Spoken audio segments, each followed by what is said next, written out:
She hated him with every fibre of her being. The Duke of Ashbourne was everything she despised. Cold, arrogant, untouchable.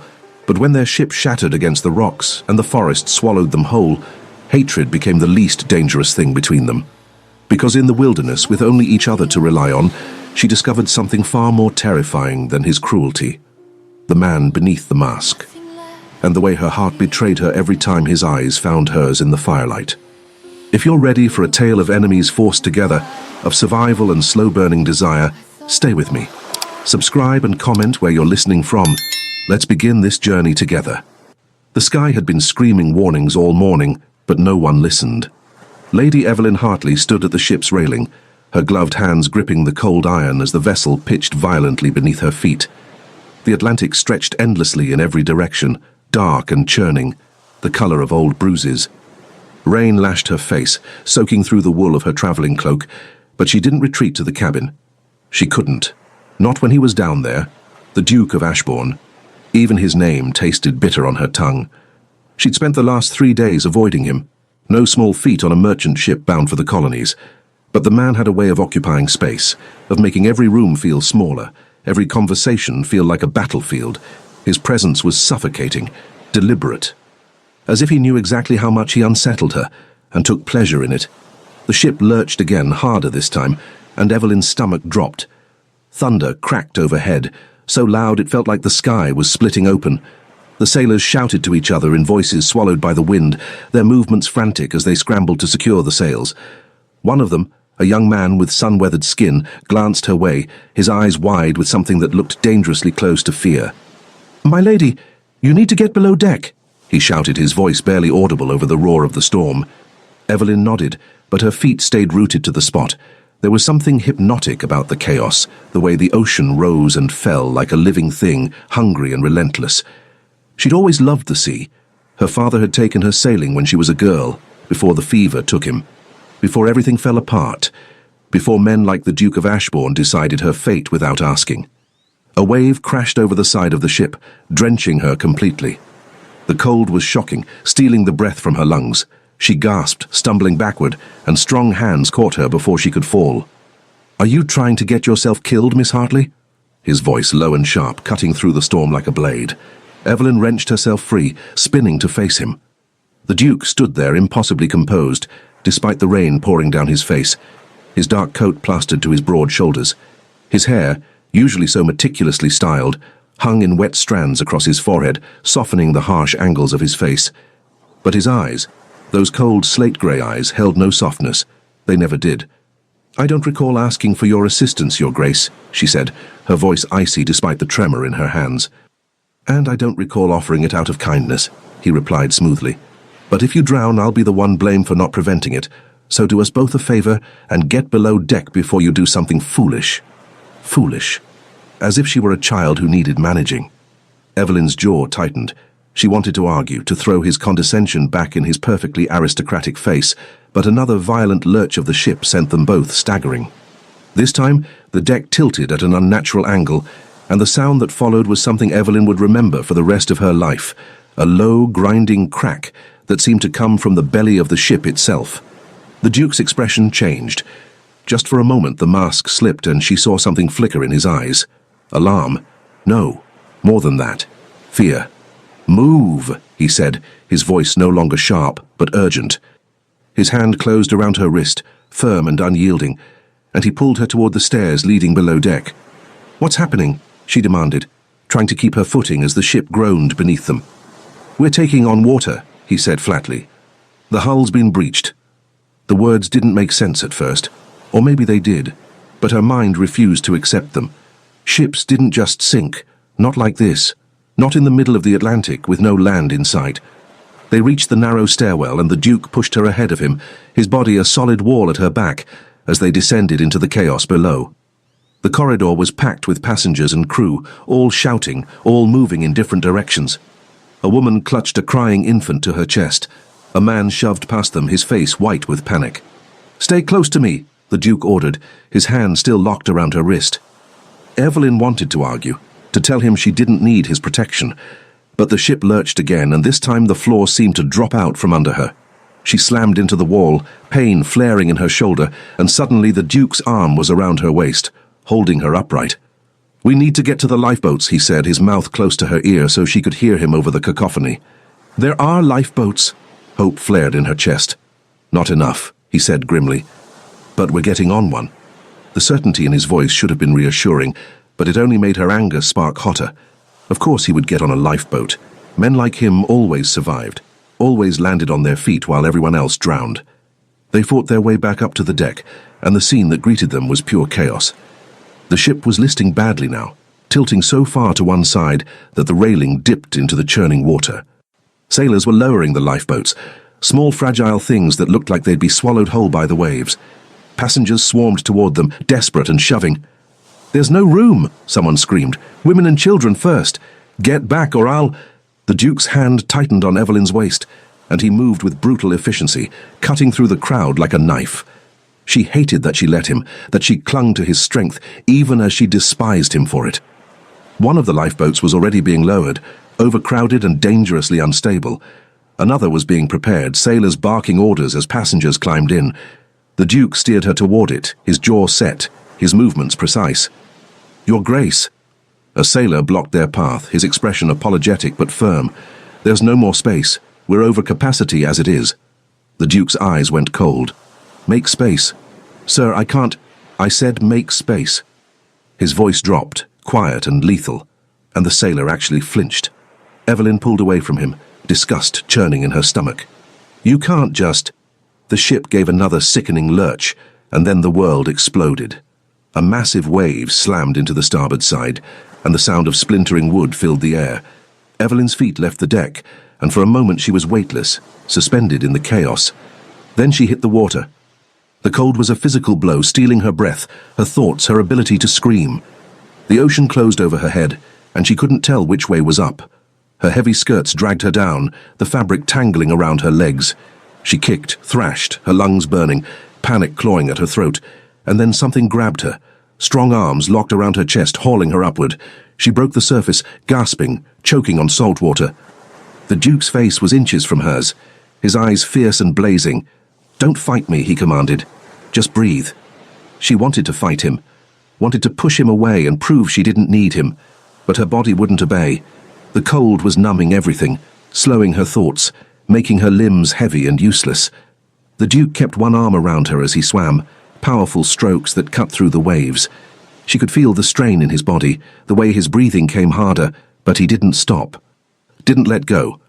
"There," he shouted, and through the rain and spray she saw it, debris from the ship, a large section of wooden planking floating on the surface. He pushed her toward it, his hands on her waist, as he lifted her onto the makeshift raft. She collapsed onto it, coughing up seawater, her entire body shaking. A moment later, the Duke hauled himself up beside her, his chest heaving. For a long time, neither of them spoke. They just lay there, clinging to the wreckage as the storm raged around them, as the ship, what was left of it, disappeared beneath the waves. Evelyn turned her head and found the Duke staring at her.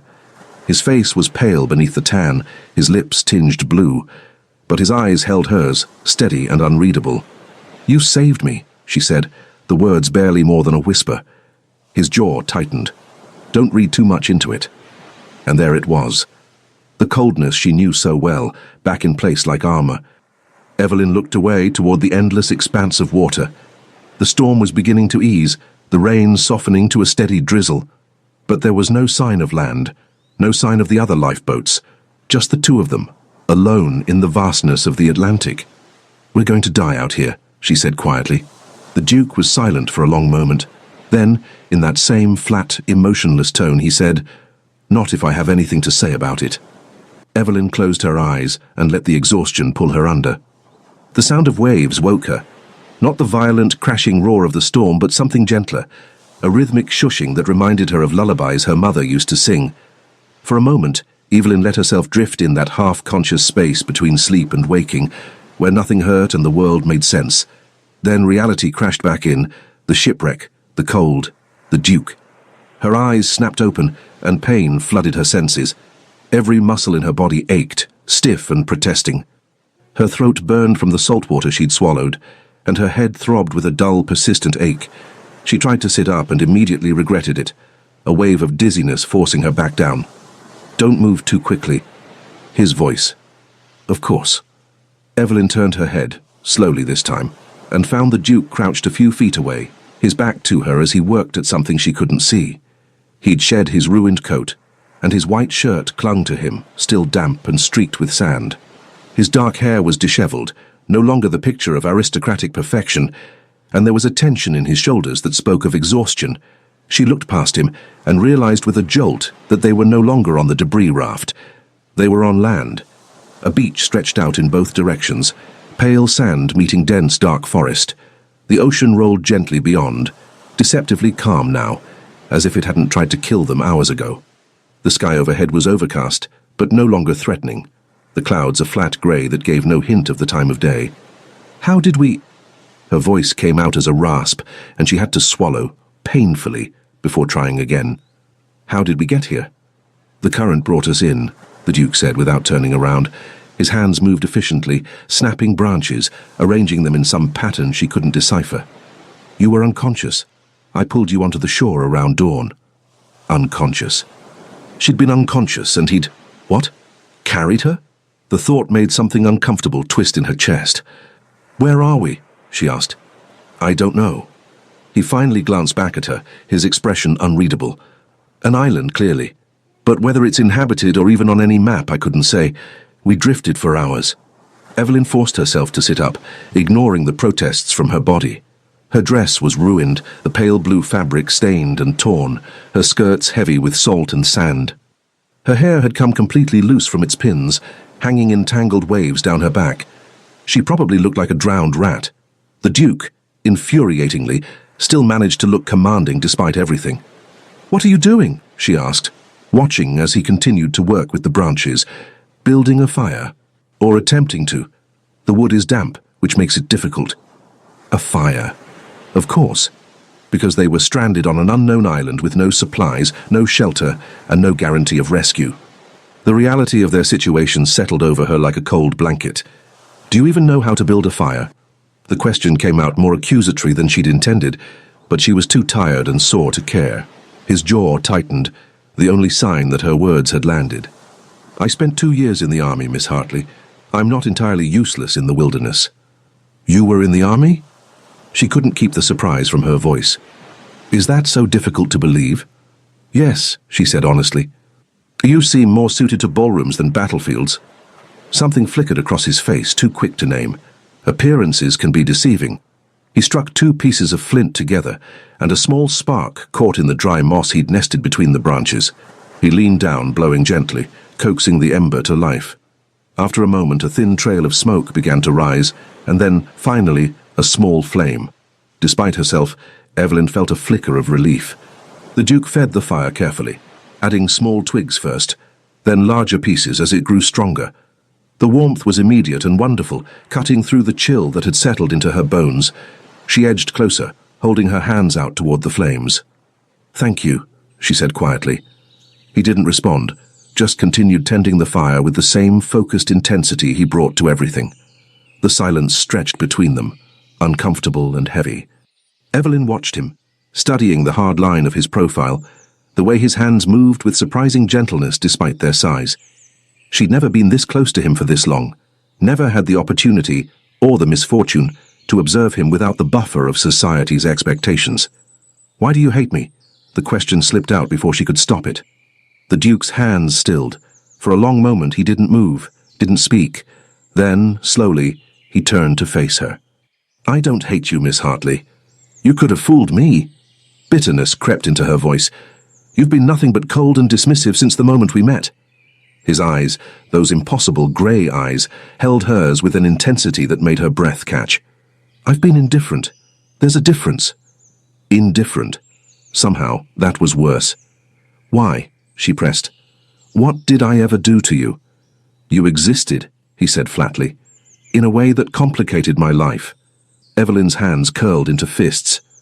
"I didn't ask to complicate your life. I didn't ask for any of this. Neither did I." The admission hung in the air between them, raw and unexpected. For the first time, she saw something crack in his carefully maintained facade, a glimpse of something that might have been genuine emotion.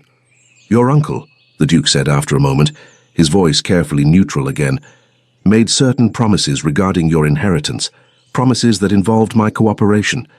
I didn't appreciate being maneuvered into a corner." Understanding dawned cold and sickening. The marriage contract. Among other things, Evelyn's uncle, her guardian since her father's death, had been trying to arrange a match for her for over a year. She'd refused every candidate, and he'd grown increasingly desperate. The Duke of Ashbourne, with his title and fortune, would have been the crown jewel of potential suitors. "I didn't know," she said quietly. "I would never have agreed." "It doesn't matter." The Duke stood abruptly, brushing sand from his trousers. "The ship sank. The contract, along with all those other convenient arrangements, is at the bottom of the ocean. We have more immediate concerns." He was right, of course, but the revelation left her feeling hollowed out, exposed. He hadn't hated her. He'd resented being trapped, the same way she had. They'd both been pawns in someone else's game. The irony wasn't lost on her. They'd escaped society's machinations, only to be trapped together in an entirely different way. "We need to find fresh water," the Duke said, his tone brisk and businesslike once more, "and some form of shelter before nightfall. This beach is too exposed." Evelyn stood on shaky legs, using a piece of driftwood to steady herself. "I'll help look." He gave her a long, assessing look that made her bristle. "You can barely stand." "I'll manage." She straightened her spine, meeting his gaze with as much dignity as she could muster in her bedraggled state. "I'm not fragile, Your Grace, and I'm not going to sit by the fire like a helpless damsel while you do everything." His lips twitched, barely, almost imperceptibly, and she wondered if she'd imagined it. "Very well," he said. "But stay close. We don't know what's in those woods." Together, they left the beach and entered the forest. The trees closed around them like a living cathedral, dense and ancient and utterly silent. No birdsong, no rustle of small creatures in the undergrowth, just the soft crunch of their footsteps on the carpet of pine needles and dead leaves. It should have been beautiful, the way the filtered light fell in pale shafts through the canopy, the rich smell of earth and moss, the sense of stepping into another world entirely. But there was something oppressive about it too, something that made the hair on the back of Evelyn's neck stand up. "Stay close," the Duke repeated, his voice low. She didn't argue. They walked for what felt like hours, though it was probably only 30 minutes. The Duke moved with surprising ease through the terrain, pausing occasionally to examine broken branches or disturbed soil with the focus of someone who actually knew what they were looking for. Evelyn followed, her dress catching on thorns and low branches, her legs aching with every step. Pride kept her from complaining. "There," the Duke said suddenly, pointing ahead. She followed his gaze and saw it, a small stream cutting through the forest, the water running clear over smooth stones. Relief flooded through her. They approached the stream, and the Duke knelt by the edge, cupping his hands to taste the water. After a moment, he nodded. "It's fresh. No salt. We can drink." Evelyn dropped to her knees beside him, too thirsty to worry about propriety or maintaining distance. She dipped her hands into the cold water and brought it to her lips, drinking greedily. It was the best thing she'd ever tasted, clean and cold and life-giving. When she finally sat back, breathless and dripping, she found the Duke watching her with an expression she couldn't read. "What?" she asked defensively. "Nothing." He looked away, back toward the forest. "We should follow the stream. It might lead to a better location for shelter." They walked along the bank, the sound of running water a companionable presence in the otherwise silent woods. The forest began to change subtly, the trees spaced slightly farther apart, the undergrowth less dense, and then, through a gap in the foliage, Evelyn saw it. A small clearing protected on three sides by a natural rock formation that rose up like a wall. The stream ran along one edge, providing easy access to water. And best of all, tucked against the base of the rocks was what looked like the remnants of a shelter, old, half-collapsed, but still offering some semblance of protection. "Someone was here before," Evelyn breathed. The Duke approached the structure cautiously, examining it with a critical eye. "Hunters, maybe, or explorers. It's been abandoned for a while, but the basic framework is sound. We can repair it." "We." The word hung between them, small but significant. "It'll be dark soon," the Duke continued, already moving toward the fallen branches scattered around the clearing. "Help me gather wood. We'll need a much larger fire than what we had on the beach if we want to stay warm through the night." Evelyn nodded and set to work. They worked in silence, falling into an unspoken rhythm. She gathered smaller branches and pine needles for kindling, while he dragged larger logs to the shelter site. Occasionally their paths would cross, and she'd catch a glimpse of the strain in his face, the way he moved with just a hint of stiffness that suggested he was more injured than he'd let on. "Your shoulder," she said during one such moment. "You're favoring it." "It's fine. Let me see." "Miss Hartley, let me see," she repeated more firmly this time. He sighed, a sound of pure exasperation, but stopped what he was doing and turned to face her. Slowly, he pulled back the collar of his shirt, revealing a nasty bruise that spread across his shoulder and collarbone, dark purple edged with sickly yellow. Evelyn winced. "That needs to be treated." "With what?" He gestured to the forest around them.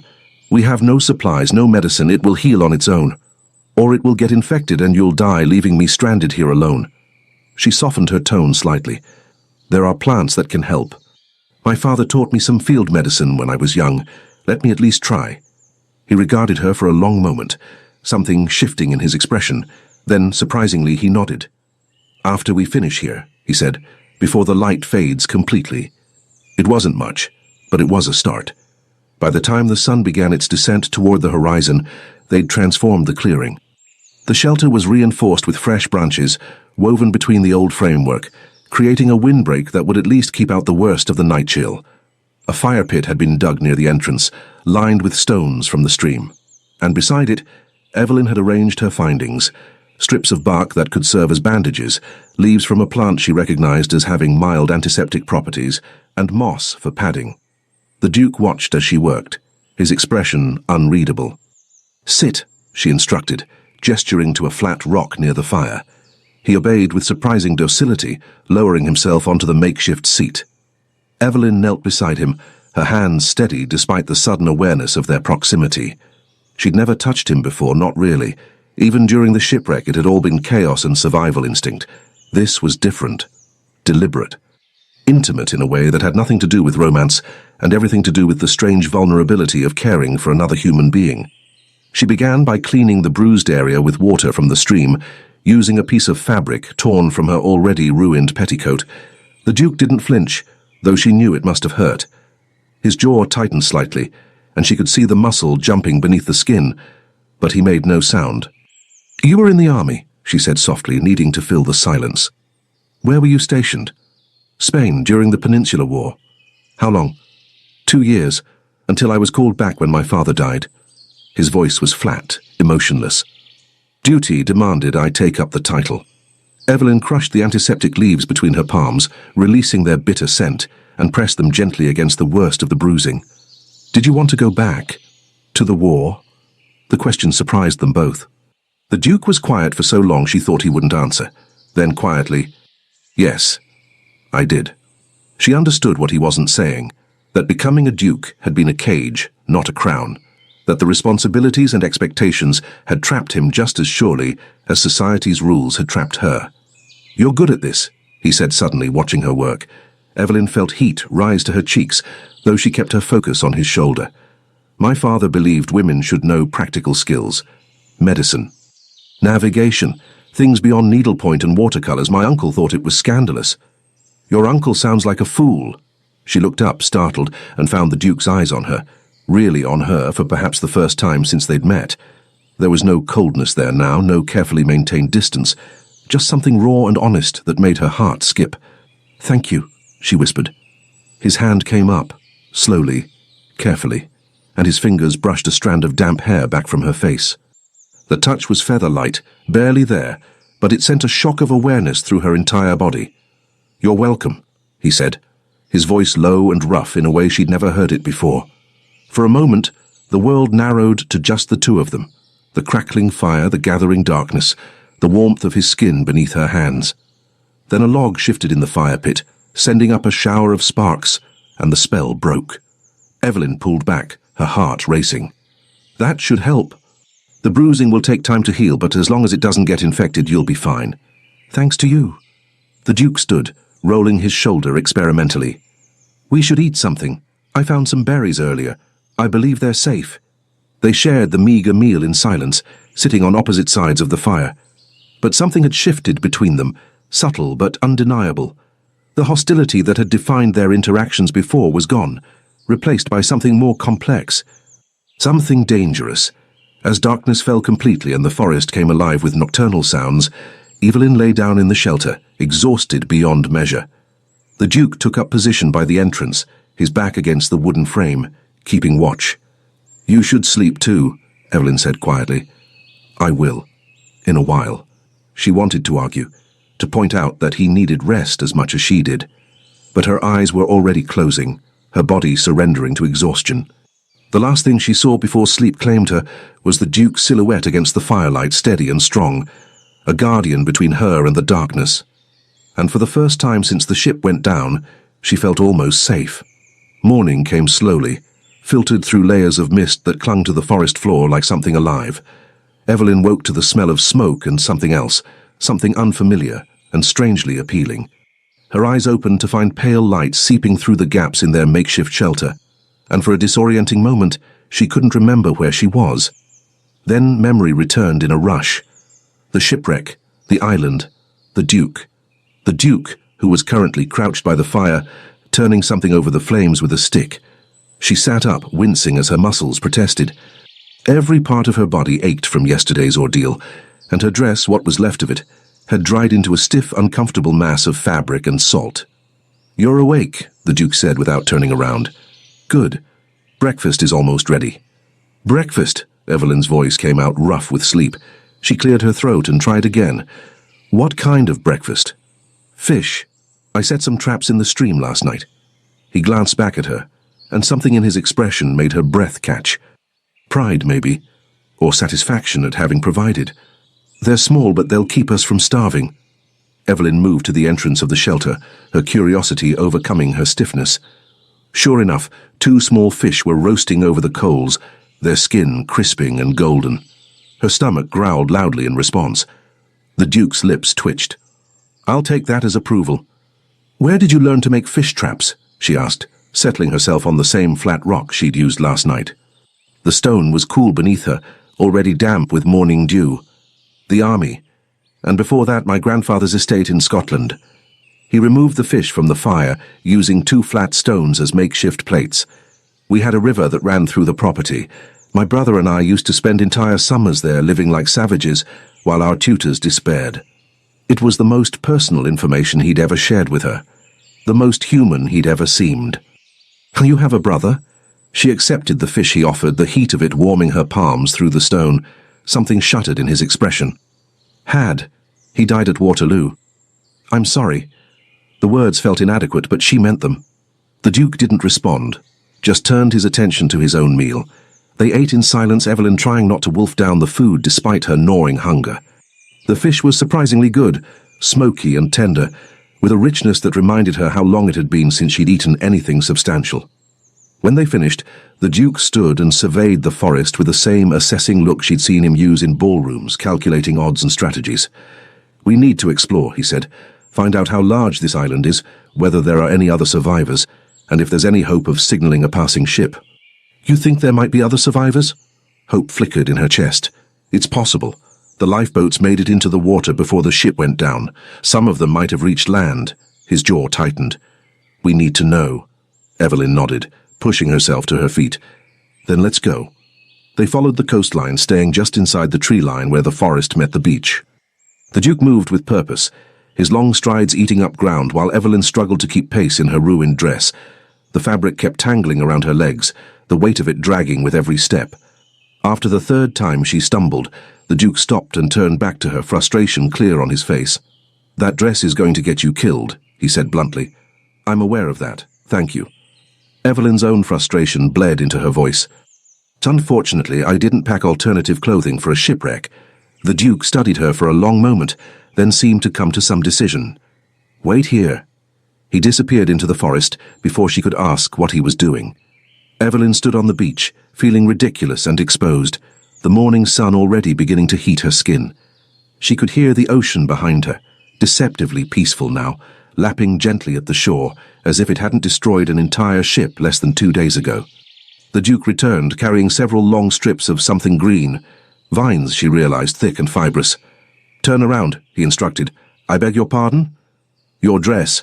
The skirts need to be shortened, or you'll break your neck before we make it a mile." His tone was matter-of-fact, as if he were discussing the weather. "I'm going to tie them up, unless you'd prefer to do it yourself." Evelyn's face heated. The thought of him touching her dress, of his hands that close to her body, made something flutter nervously in her stomach. But he was right. The dress was dangerous in its current state. "Fine," she said stiffly, and turned around. She felt rather than saw him move closer. His presence was a tangible thing at her back, warm and solid. Then his hands were at her waist, gathering the excess fabric of her skirts with surprising efficiency. His fingers brushed against her hip through the layers of cloth, and she had to bite her lip to keep from gasping at the contact. "Hold still," he murmured, his voice closer than she'd expected. He worked quickly, using the vines to tie the gathered fabric up and out of the way. It wasn't elegant, she probably looked absurd, but when he stepped back and she took an experimental step, the difference was immediate. She could move freely, her legs unencumbered. "Better?" he asked. She turned to face him and found his eyes on her with an intensity that made her skin feel too tight. "Yes. Thank you." Something passed between them, a charge in the air, heavy and unspoken. Then the Duke looked away, clearing his throat. "We should keep moving. We're losing daylight." They walked for hours, the forest on one side and the ocean on the other, neither speaking much. The island was larger than Evelyn had initially thought, the coastline stretching on seemingly forever.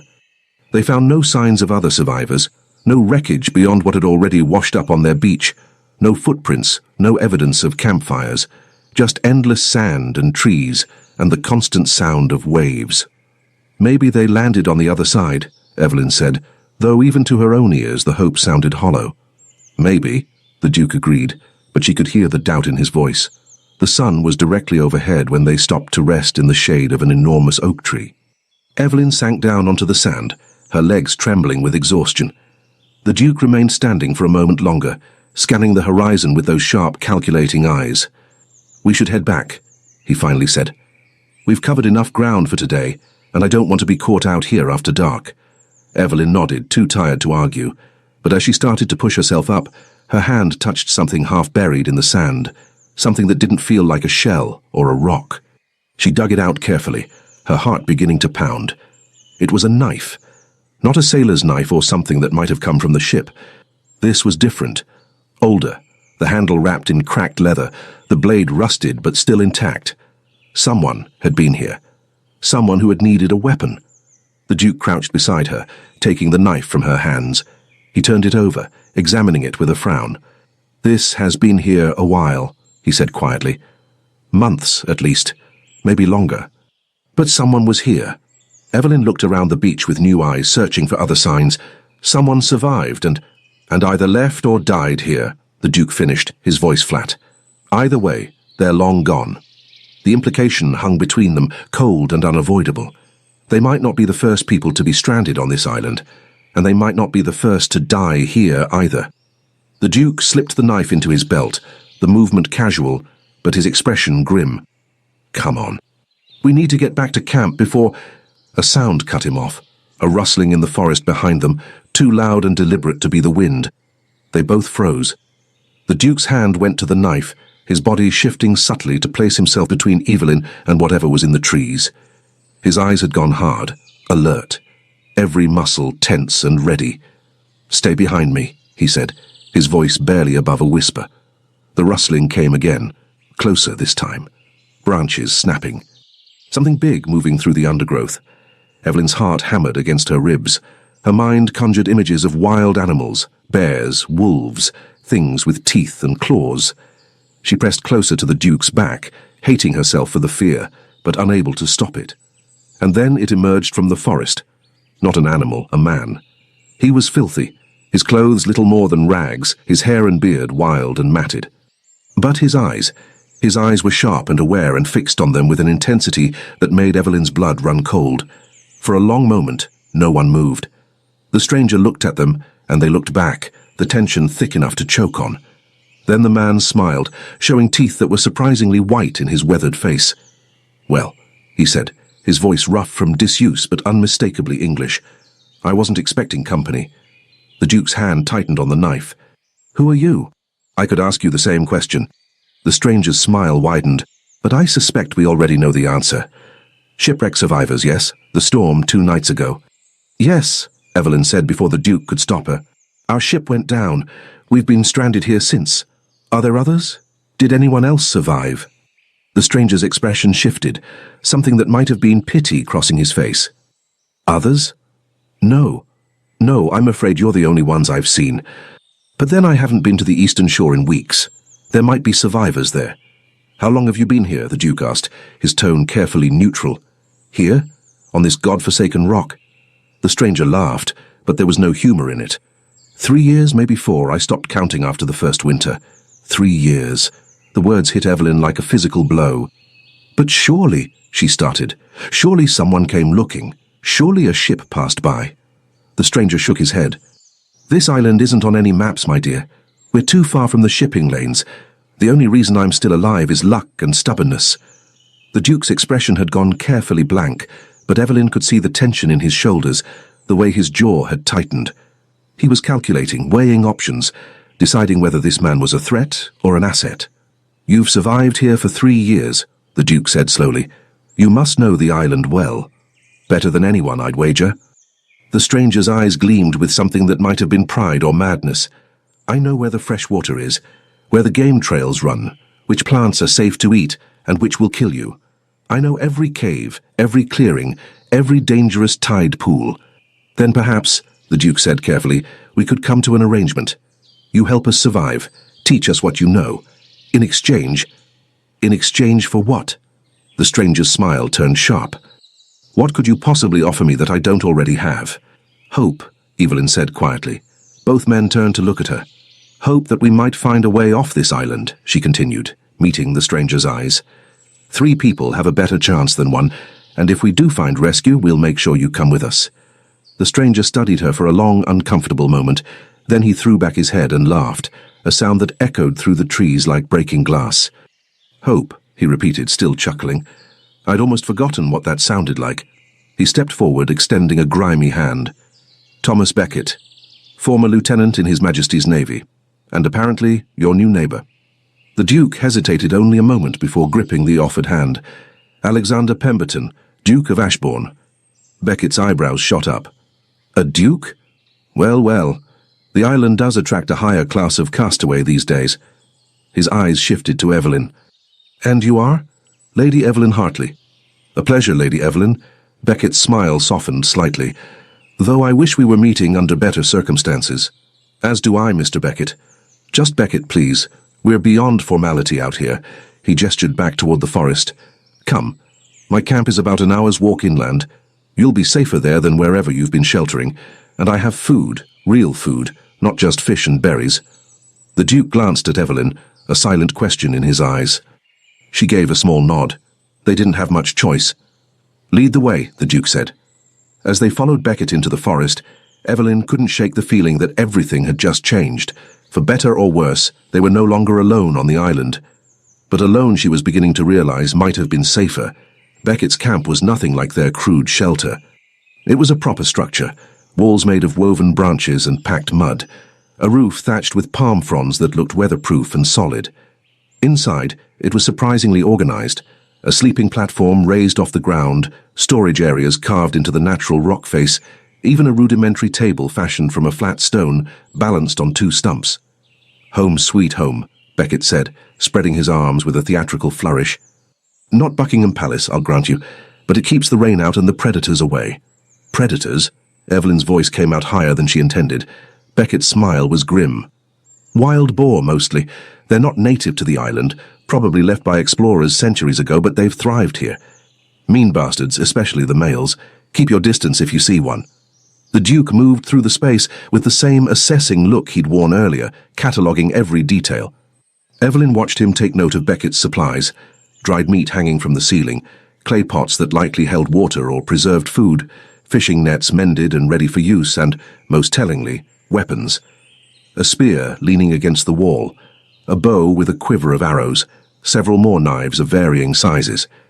"You've done well for yourself," the Duke observed, his tone carefully neutral. 3 years is a long time to learn or die. Beckett pulled down strips of what looked like dried fish and offered them. Eat. You both look half-starved. Evelyn accepted gratefully, too hungry to be polite. The fish was tough and salty, but it was food, and her body craved it desperately. The eastern shore, the Duke said between bites. You mentioned you haven't been there in weeks. How large is this island? Maybe 10 miles across at the widest point, less from north to south. Beckett settled himself on the stone table, his posture relaxed but his eyes sharp. The eastern shore is rockier, harder to traverse. If your ship went down during the storm, any survivors who made it to land would more likely wash up there. The currents run that direction. Hope flared again in Evelyn's chest. Then we need to go there. We need to search. We will, the Duke said firmly. Tomorrow, after we've rested and prepared properly. Beckett's gaze moved between them, something calculating in his expression. You two make an interesting pair. A duke and a lady stranded together.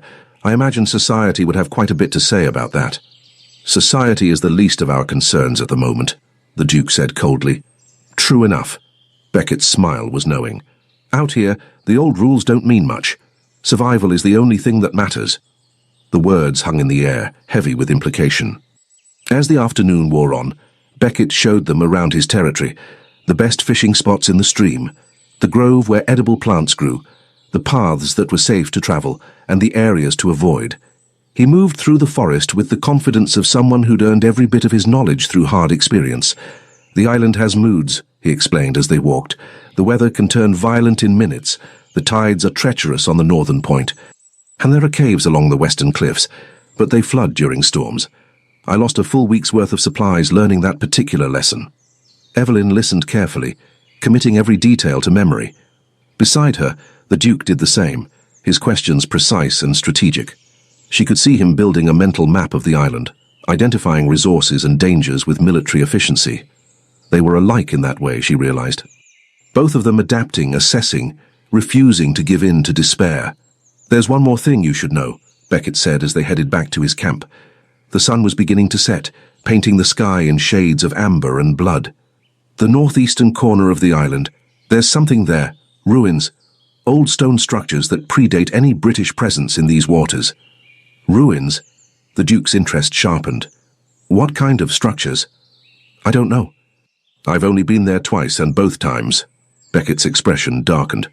Both times I felt like I was being watched, like something was waiting there. Call it superstition if you want, but I don't go there anymore. A chill ran down Evelyn's spine, despite the warm evening air. Noted, the Duke said calmly. We'll avoid the area. They returned to find Beckett's fire already prepared, the flames casting dancing shadows across the camp. He produced more food, roots that had been roasted until they were sweet and tender, and a small portion of meat from an animal Evelyn didn't recognize and decided not to ask about. As they ate, Beckett asked questions.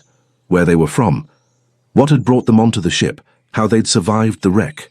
The Duke answered with his usual economy of words, revealing nothing that wasn't strictly necessary. But Evelyn found herself talking more than she'd intended, perhaps because Beckett was the first new person they'd encountered in days, or perhaps because the isolation was already making her desperate for human connection beyond the Duke's brooding presence. So you were running away, Beckett said when she mentioned her uncle's attempts to arrange her marriage. I was seeking freedom, Evelyn corrected, lifting her chin. There's a difference. Is there? Beckett's smile was enigmatic. It seems to me running and seeking are two sides of the same coin. Both require leaving something behind. And what were you running from, Mr. Beckett? The Duke asked, his voice quiet but sharp. The smile faded from Beckett's face. Nothing, and everything. The Navy. It didn't end well for me. Court-martial, disgrace. When my ship sank in these waters, I suppose some might say I got what I deserved. No one deserves to be stranded and forgotten, Evelyn said softly. Beckett's eyes met hers across the fire, and for a moment she saw genuine pain there. You're kind, Lady Evelyn. Hold on to that. The island will try to take it from you. As darkness fell completely, Beckett offered them space in his shelter. It's not large, but it's better than whatever you've cobbled together on the beach. You'll be warmer here. Safer. The Duke hesitated, and Evelyn could read the calculation in his expression. Accepting hospitality meant obligation. It meant trust. And trust was a dangerous currency with a man they'd known for mere hours. But practical need won out. "Thank you," the Duke said. "We accept." Beckett showed them to a corner of the shelter that he'd already prepared with dried grass for bedding. "I'll take first watch tonight. We rotate every few hours. You'll learn the rhythm soon enough." "Watch for what?" Evelyn asked. "Everything." Beckett's expression was serious. "The boar I mentioned, snakes, storms, and sometimes—" He trailed off, shaking his head. "Sometimes just the dark. It plays tricks out here." He left them alone, settling himself by the entrance with his spear across his knees. Evelyn sat on the grass bedding, suddenly aware of how close she would be sleeping to the Duke. The shelter was cramped, the space intimate in a way that made her heart beat faster. The Duke seemed to be thinking the same thing. He remained standing, his jaw tight, his hands clenched at his sides. "I'll sleep by the entrance," he said finally. "Give you privacy." "Don't be ridiculous. You need rest as much as I do, and Beckett's already at the entrance." Evelyn kept her voice steady, practical. "We're adults. We can manage one night of proximity without it being scandalous." His eyes found hers in the dimness, and she saw something flicker there, something that made her breath catch. "As you wish," he said quietly. He lowered himself to the other side of the makeshift bed, carefully maintaining distance. But the space was small, and Evelyn could feel the heat of him beside her, could hear the sound of his breathing in the darkness. "Your Grace," she whispered after a long silence. "Alexander." "What?" "My name is Alexander." He shifted slightly, and she felt rather than saw him turn toward her. "If we're going to survive here together, you might as well use it." "Alexander," she repeated, testing the name. It felt intimate, dangerous, like crossing a line she couldn't uncross. "Then you should call me Evelyn." "Evelyn." The way he said it, low and careful, made something warm unfurl in her chest. "Do you think Beckett is telling the truth?" she asked. "About being here for 3 years?" "I don't know, but his survival skills are real enough." Alexander was quiet for a moment. "We'll keep our guard up. Trust, but verify." "That sounds lonely." "It sounds smart." Evelyn rolled onto her side, though she couldn't see his face in the darkness. "Is that how you've lived? Never trusting anyone completely?" "It's kept me alive." "But has it made you happy?" The question hung between them, too personal and too raw. She half expected him to shut her down, to retreat behind his usual walls. Instead, he surprised her. "No," he admitted quietly. "It hasn't." Evelyn's heart squeezed. She reached out in the darkness, her hand finding his. His fingers were warm and calloused, and they closed around hers with surprising gentleness. "We'll find a way off this island," she said. "We'll survive this. Together." "Together," he repeated, and something in his voice made it sound like a promise. They fell asleep like that, hands clasped in the darkness, the sound of the ocean distant and the fire crackling softly outside their shelter. Neither of them saw Beckett watching from the entrance, his expression unreadable, his eyes reflecting the firelight like a predator's in the night. Dawn broke with the sound of rain. Not the violent deluge of the storm that had destroyed their ship, but a steady, persistent drizzle that turned the world grey and made everything damp. Evelyn woke to the sensation of Alexander's hand still holding hers, his breathing deep and even beside her. For a moment she didn't move, didn't want to break whatever fragile thing had formed between them in the darkness. Then Beckett's voice cut through the morning quiet. "We should wait out the rain before heading east. The paths will be slick, and we'll be moving through difficult terrain." Alexander's hand tightened briefly around hers before releasing. He sat up, his hair mussed from sleep, a shadow of stubble darkening his jaw. He looked nothing like the pristine Duke she'd known in London, and somehow that made him more real, more present. "How long will the rain last?" Alexander asked, his voice rough from sleep. Beckett shrugged, poking at the fire he'd kept burning through the night. "Could be an hour, could be all day, the island decides." Evelyn pushed herself up, her muscles protesting. She felt Alexander's eyes on her, that same intensity from last night, before he looked away and ran a hand through his disheveled hair. They spent the morning confined to the shelter, while rain drummed steadily on the thatched roof. Beckett occupied himself with repairing fishing nets, his hands moving with the practiced ease of someone who'd performed the task 1,000 times. Alexander watched him work, asking occasional questions about technique and materials. Evelyn found herself studying both men, the contrast between them striking. Beckett was lean and weathered, his movements economical, his eyes constantly darting to the forest beyond as if expecting threat. Alexander remained controlled even in stillness, but there was a tension in his shoulders that hadn't been there before, as if proximity to Beckett made him vigilant in a way the wilderness alone hadn't. "You said you were court-martialed," Alexander said suddenly, breaking the comfortable silence. "What were the charges?" Beckett's hands stilled on the net. His smile, when it came, was brittle. "Direct, aren't you?" "I find it saves time." "Insubordination, striking a superior officer." Beckett resumed his work, though his movements had lost their ease. The officer in question was beating a cabin boy, 14 years old, for spilling rum. I intervened. The captain took exception to my methods. "Your methods?" Evelyn asked. "I broke the bastard's nose." Beckett's voice held no remorse. "Would do it again given the chance. But the Navy values hierarchy over justice, so here I am." Alexander studied him for a long moment. That took courage. Or stupidity. Sometimes they looked the same. The rain finally eased around midday, thinning to a mist that clung to the forest like breath. Beckett declared it passable, and they prepared to leave. He distributed supplies, strips of dried meat, water skins made from animal bladders, and weapons. A knife for Evelyn, though she already had the one Alexander had found. A longer blade for Alexander. Beckett kept his spear. "Stay close," Beckett instructed as they set out. "The eastern trails are narrow and the undergrowth is thick, easy to get turned around." They moved in single file, Beckett leading, then Evelyn, with Alexander bringing up the rear. His presence at her back was a constant, reassuring pressure. Every so often she'd glance behind and find his eyes already on her, alert and watchful. The forest here was different from the western side, darker, more oppressive. The trees grew closer together, their branches forming a canopy so dense that little light penetrated. Moss covered everything, thick and emerald green, muffling their footsteps. The air smelled of rot and growing things, fecund and heavy. "Careful here," Beckett said, pointing to a patch of ground that looked no different from the rest. "Bog. Step wrong and you'll sink to your waist before you can blink." They skirted the dangerous area, following a path that only Beckett seemed able to see. Evelyn's nerves stretched tighter with each step. The silence here felt wrong. No bird song, no rustle of small animals, just the drip of water from leaves and their own carefully placed footfalls. "How much farther?" she asked, her voice barely above a whisper. "Another hour to reach the eastern cliffs. Then we follow the coast north." Beckett paused, tilting his head as if listening to something she couldn't hear. "The rocks there are sharp. The tide comes in fast. We'll need to time it right." They pressed on. The forest eventually began to thin, and Evelyn could hear it before she saw it. The crash of waves against stone, louder and more violent than the gentle lapping at their beach. When they finally emerged from the trees, she understood why.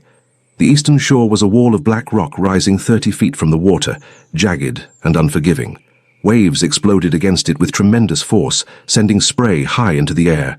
No gentle beach here, no safe landing, just stone and fury and the unrelenting assault of the sea. "Dear God," Evelyn breathed, "if anyone survived the wreck and washed up here." Alexander's voice was grim. "They wouldn't have lasted long." "Maybe they made it to the rocks," Evelyn said, desperate to hold on to hope. "Maybe they climbed up." Beckett pointed north along the cliff line. "There are places where the rocks form natural steps. If they had strength left after the swim, they might have made it. We'll search." But Evelyn... He used her first name deliberately, his expression gentle. "Don't expect miracles." They spent hours traversing the cliffs, searching every accessible outcropping and crevice. The rocks were slippery with spray, treacherous even in the fading afternoon light. Alexander insisted on going first wherever the path was dangerous, testing each handhold before allowing Evelyn to follow. "I'm not helpless," she snapped after the third time he physically blocked her way to check the route ahead. "I know that." His eyes met hers, fierce and unwavering. "But if you fall, I'll go down after you, and then we'll both be dead. So let me be cautious." The words struck her silent. The implication in them, that he would follow her into death without hesitation, made something in her chest constrict painfully. They found evidence of the wreck as the day wore on. Pieces of timber wedged between rocks. A trunk floating in a tidal pool, its contents ruined by salt water. A sailor's cap caught on an outcropping, but no people, no signs of survivors. until Beckett called out from farther up the cliff. "Here, I found something." Evelyn and Alexander scrambled over the rocks to reach him. Beckett stood at the entrance to a small cave, barely more than a hollow in the cliff face, pointing to something inside.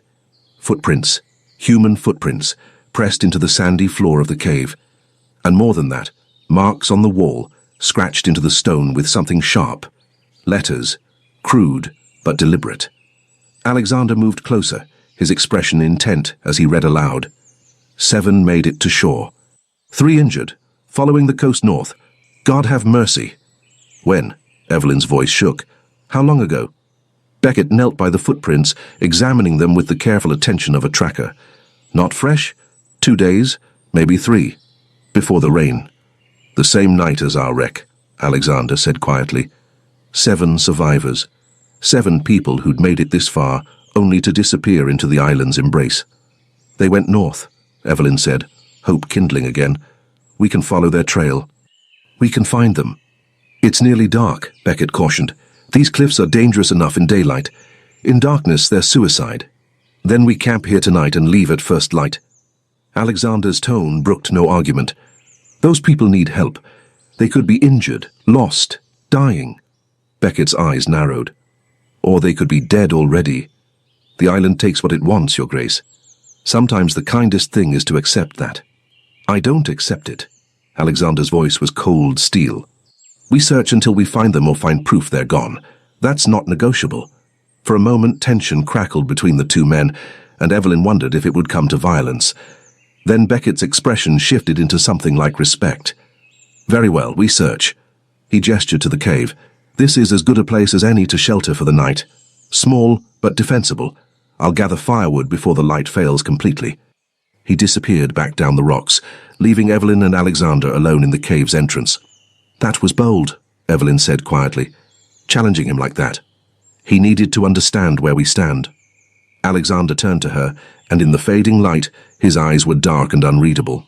Those survivors are out there, Evelyn, scared and hurt and praying someone will find them. I won't abandon them to make things easier for us. I know. She reached out and touched his arm, feeling the tension coiled in his muscles. That's why I... She stopped, unsure how to finish the sentence. Why you what? His voice had gone soft, intimate in a way that made her pulse quicken. Why I'm beginning to think I was wrong about you. The admission cost her, but it was true. You're not the man I thought you were. His hand came up to cover hers where it rested on his arm. Neither are you the woman I thought. You're stronger, braver. His thumb traced a circle on her wrist, a touch so light it might have been accidental. More stubborn, certainly. Despite everything, the danger, the isolation, the fear, Evelyn found herself smiling. I could say the same about you. Stubborn? Among other things. They stood there as the darkness gathered, close enough that she could feel the warmth of him, could see the way his gaze dropped to her mouth before jerking away. The air between them felt charged, heavy with things neither of them knew how to say. Then Beckett's voice shattered the moment. Got wood, and I found something else you'll want to see. They moved apart quickly, the spell broken, but when Alexander extended his hand to help her down from the cave entrance, Evelyn took it without hesitation, and neither of them let go as they descended to where Beckett waited. The something else turned out to be more wreckage, a ship's chest that had washed into a protected pool among the rocks. Together, they managed to haul it onto dry ground and force the warped lid open. Inside, miraculously preserved by the chest's tight seal, blankets, medical supplies, flint and steel, and a pistol with a small amount of powder wrapped in oilcloth. This changes things, Alexander said, examining the pistol with practiced hands. It's not much, but it's better than knives and spears. Better for what? Beckett's voice held an edge Evelyn hadn't heard before. Hunting? Defense? Or did you have something else in mind? Alexander met his eyes steadily. Whatever becomes necessary. Another moment of tension, sharp and dangerous. Then Beckett smiled, though it didn't reach his eyes. Keep it then, you might need it. They built a fire in the cave entrance, using the rocks as a windbreak. The blankets from the chest made their shelter significantly more comfortable, and the medical supplies, though limited, would be invaluable if they found the survivors. As the 3 of them shared another meager meal, Evelyn found her gaze drawn repeatedly to the darkness beyond their fire. Out there, somewhere in the night, 7 people were either surviving or already dead, and tomorrow they would find out which. "Tell me about the ruins," Alexander said suddenly, breaking the silence. "The ones you mentioned in the northeast." Beckett's jaw tightened. "Why?" "Because if the survivors followed the coast north, they might have found them. Shelter would be their first priority." "The ruins aren't shelter." Beckett's voice had gone flat. "They're wrong. The stones are arranged in patterns that don't make sense. There are markings on them, not any language I recognize. And the feeling there—" He shook his head. "I told you. Something watches from those ruins." "You said you've been there twice," Evelyn pressed. "What happened those times?" Beckett stared into the fire, his expression distant. "The first time I heard voices, whispering in a language I couldn't understand. I told myself it was the wind, the way it moves through the stones, but the second time—" He paused, his hands clenching. "The second time I saw something, a shadow that moved wrong, that watched me. I ran, and I swear it followed. I could feel it at my back all the way to my camp." Silence fell, heavy and oppressive. "Superstition," Alexander said finally, but his voice lacked conviction. "Maybe." Beckett's eyes glinted in the firelight. "Or maybe this island is older than we know. Maybe we're not the first to be stranded here. Maybe we won't be the last." "That's enough," Evelyn said sharply, surprising herself. "We're all exhausted and frightened, and telling ghost stories won't help anyone. We search for the survivors tomorrow. If we find the ruins, we'll deal with them then, with clear heads and daylight." Both men looked at her, and she saw respect in their gazes. "You're right," Alexander said. "We should rest. I'll take first watch." "Wake me in 3 hours," Beckett said. "You need sleep as much as anyone." They settled in for the night, arranged around the fire. Evelyn wrapped herself in one of the salvaged blankets, the wool scratchy but warm. She tried to sleep, but her mind raced with images of survivors struggling through the darkness, of ruins that watched, of shadows that moved wrong. She must have dozed eventually, because she woke to the sound of voices, low, urgent. Alexander and Beckett, speaking in tones carefully modulated not to wake her. "Don't trust you," Alexander was saying. "Smart." Beckett's voice held dark amusement. "I wouldn't trust me either. But out here, Your Grace, trust is a luxury. What matters is whether we're useful to each other. And when we stop being useful, then we part ways. Or we don't." A pause. "You care about her. The lady." It wasn't a question. Evelyn's breath caught. She kept her eyes closed, her breathing even, every nerve straining to hear Alexander's response. "That's none of your concern.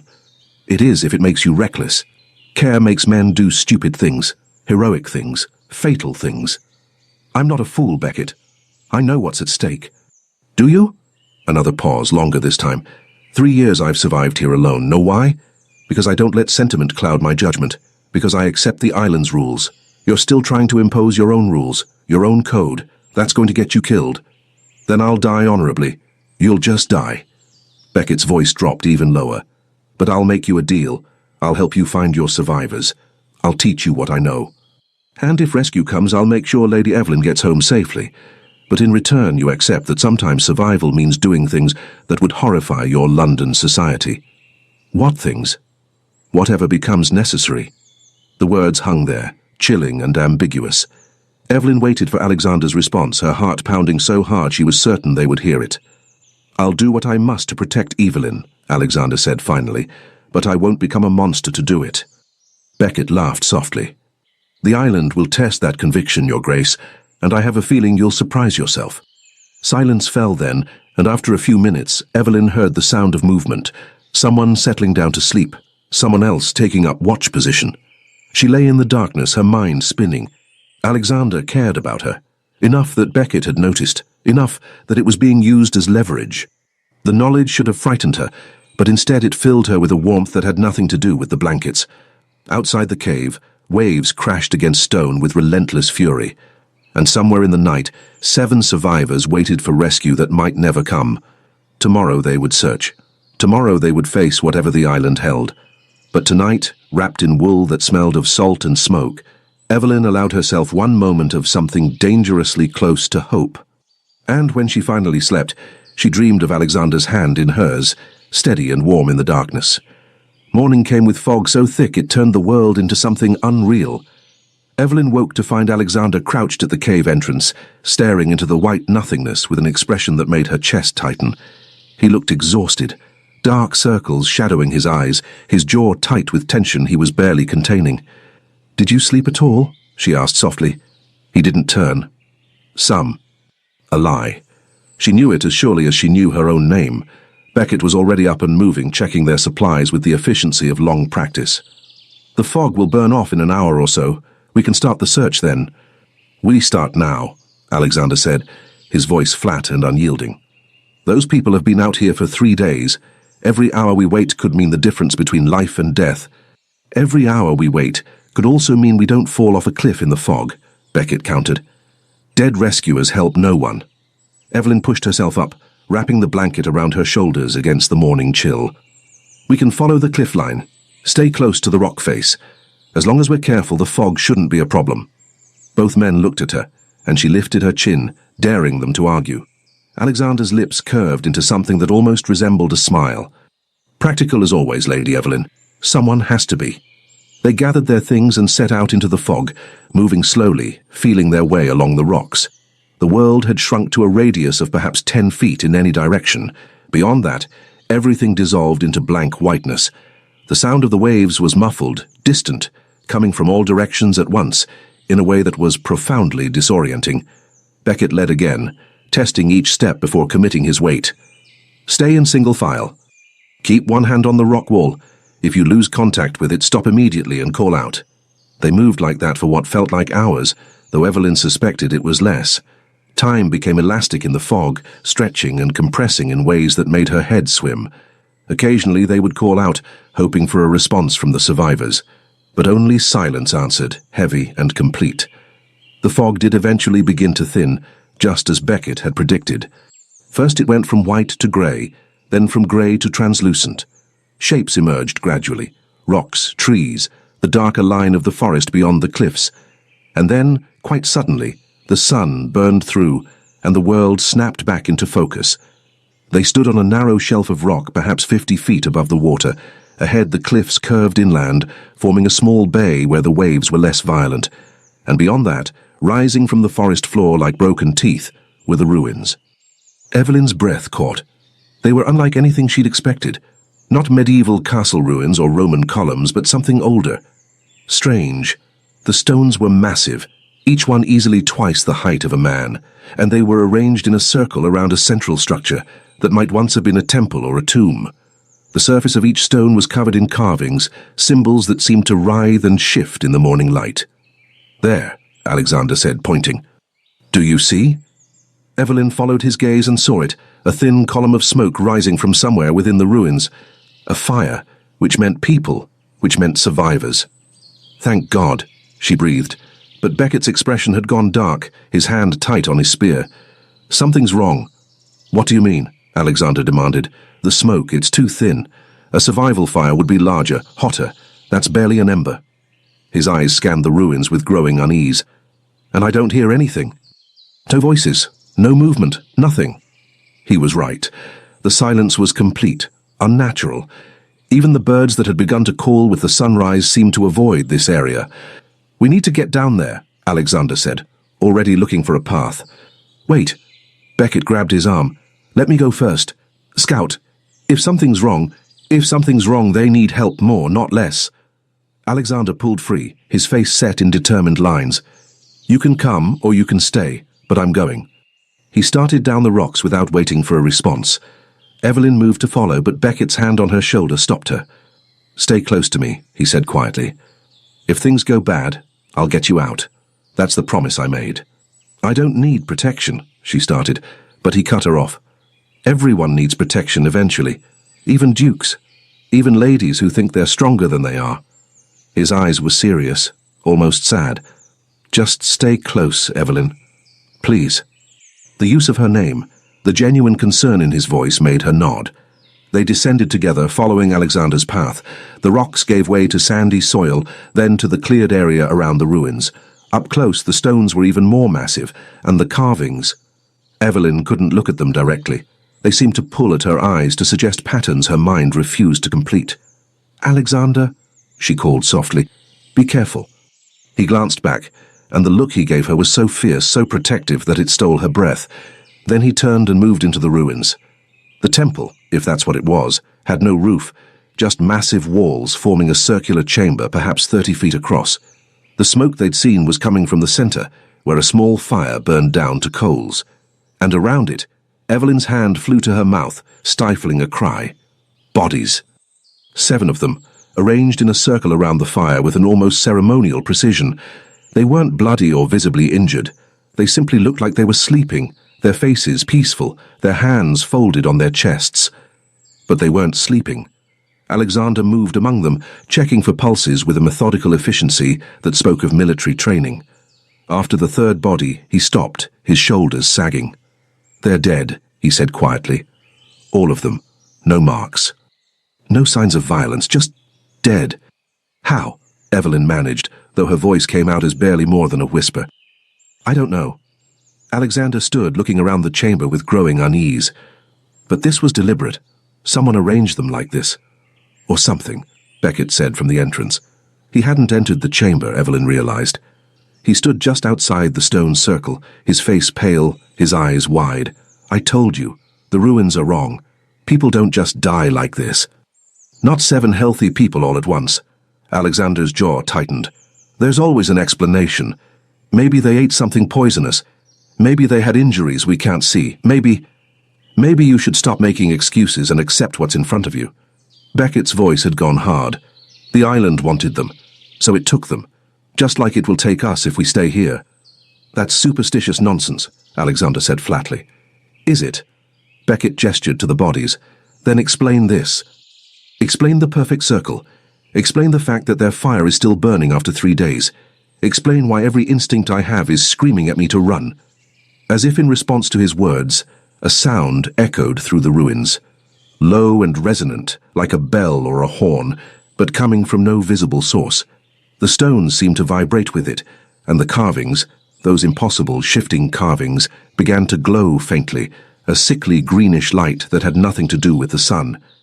"Out," Alexander ordered, his voice sharp with command. "Now!" They didn't need to be told twice. Evelyn turned and ran, Beckett beside her, Alexander at their heels. Behind them the sound grew louder and the light brighter, and the air itself seemed to thicken, pressing against them like something alive and malevolent. They burst out of the ruins and kept running, crashing through the undergrowth, not stopping until they were well into the forest, and the ruins were lost behind the trees. Only then did they stop, gasping, their hearts pounding. "What the hell was that?" Alexander demanded. "I told you," Beckett said, his voice shaking. "The ruins are wrong, and now they know we're here." Evelyn looked back toward where the ruins stood hidden by the forest. The sound had stopped, and the unnatural glow had faded, but she could still feel it. A presence, a weight, something ancient and hungry, and utterly inhuman, watching them with interest. "The survivors," she said quietly. "They died in there, but why? What killed them? Does it matter?" Beckett's laugh was bitter.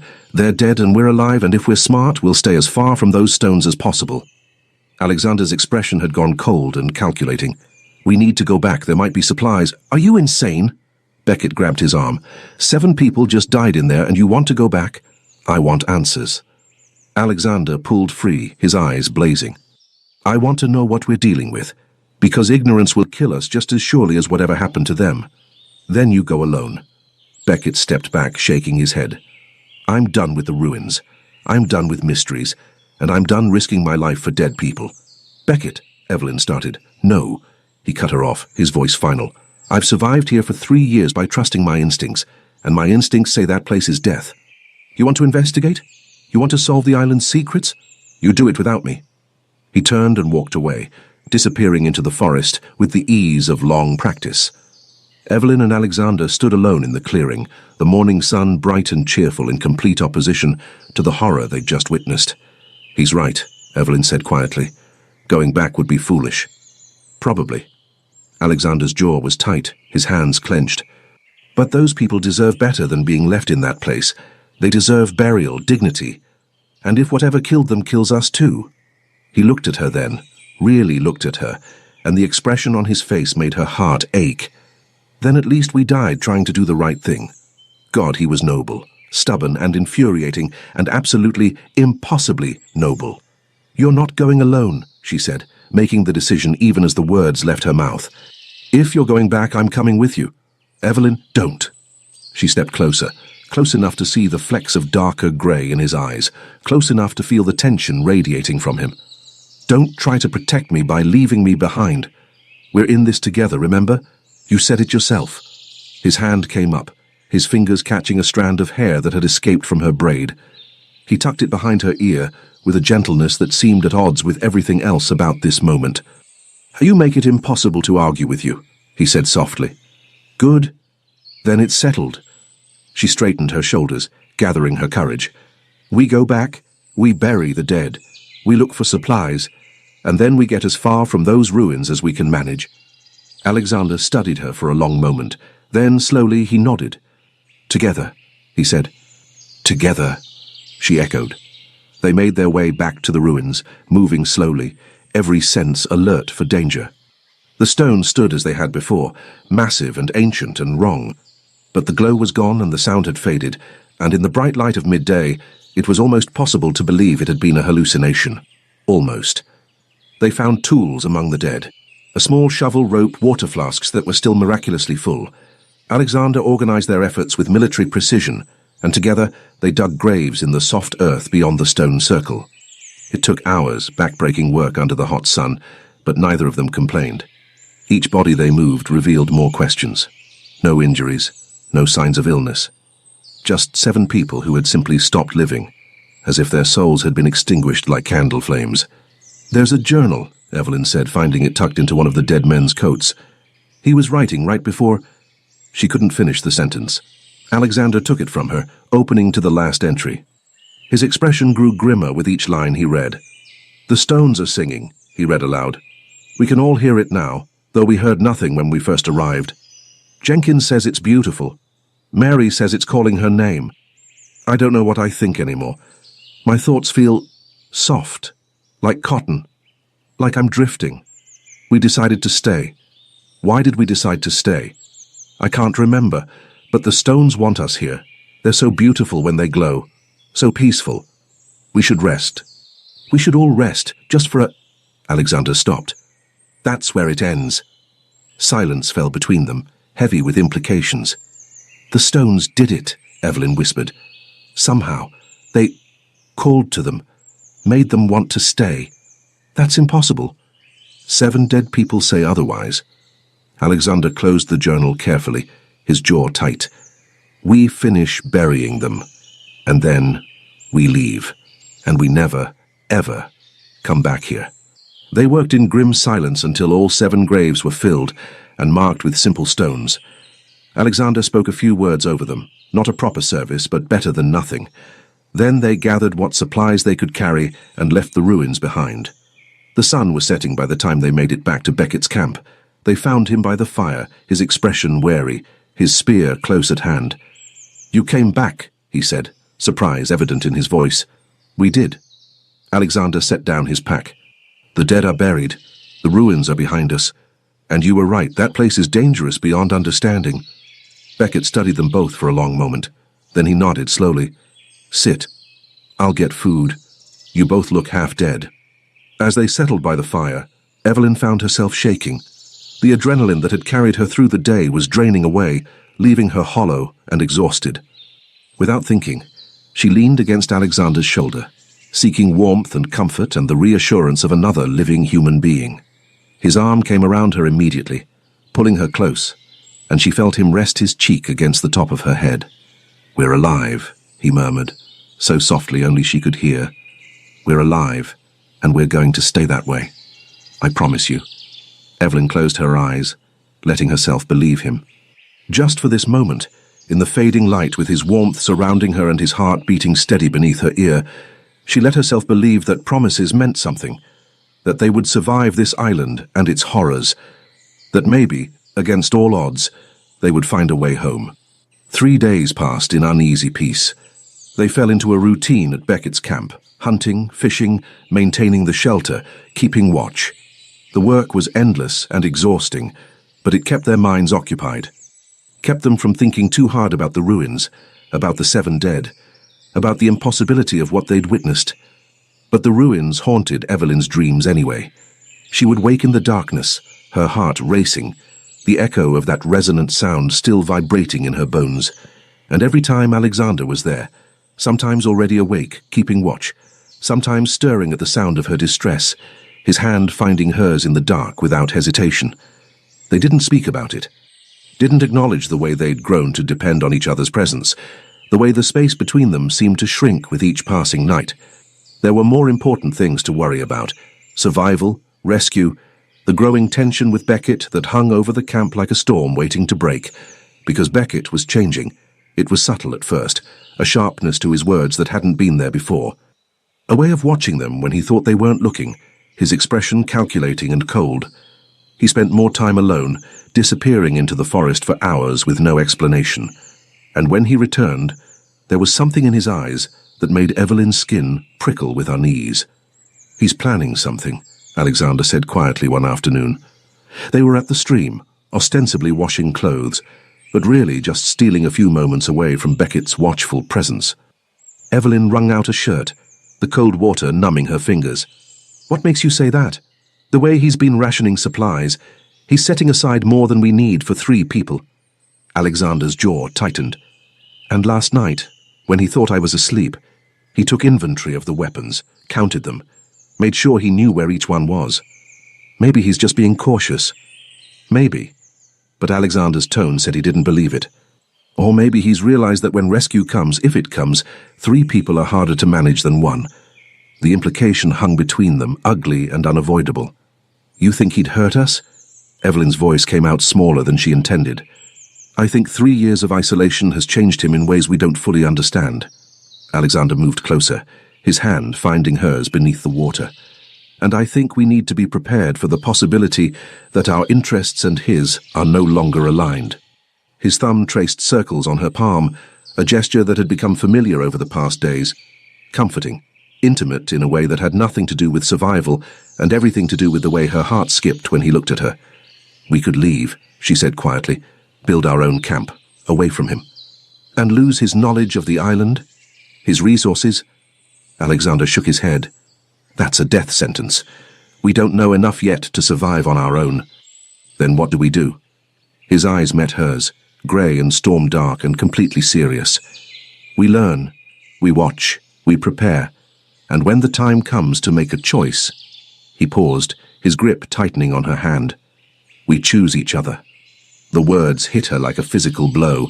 Choose each other. Not survival at any cost. Not the cold pragmatism that Beckett preached. But each other. "Alexander," she started, her voice thick with emotions she didn't know how to name. A shout from the direction of camp cut her off. They were on their feet instantly. Alexander already moving, positioning himself between Evelyn and whatever danger might be coming. But it was only Beckett, crashing through the undergrowth with wild eyes and a grin that was all teeth. "Ship," he gasped. "There's a ship on the horizon." Time seemed to stop. "What?" Alexander demanded. "Are you certain?"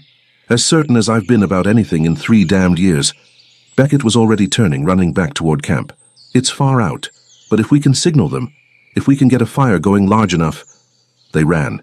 Camp was chaos as they threw together everything that would burn, dragging it to the highest point they could reach, a rocky outcropping that overlooked the western beach. The sun was already beginning its descent toward the horizon, painting the sky in shades of orange and gold, and there, silhouetted against the light, was a ship.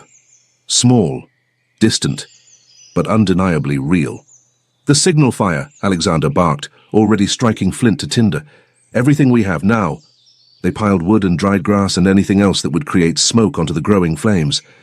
The fire caught and spread, hungry and hot, sending a column of black smoke rising into the evening sky. Evelyn found herself praying, actually praying, for the first time since her father's death. "Please, please see us, please." "They're not changing course," Beckett said after several agonizing minutes. His voice had gone flat. "They haven't seen us." "They will," Alexander insisted. "We just need the smoke thicker." More wood.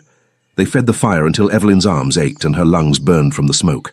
The column rose higher, darker, a beacon against the sunset, but the ship continued on its steady path across the horizon, neither slowing nor turning. "Wave something," Evelyn gasped. "Something light-colored that will catch their eye." Beckett tore off his shirt, already faded and pale, and waved it frantically. Alexander did the same. Evelyn used her shawl, the fabric snapping in the wind. All three of them shouted themselves hoarse, knowing the sound would never carry but unable to stop themselves. The ship sailed on. Slowly, inexorably, it moved across their line of sight. And then, as the sun touched the water, it disappeared beyond the curve of the horizon. Gone. The silence that followed was absolute. Evelyn sank to her knees, her shawl falling from nerveless fingers.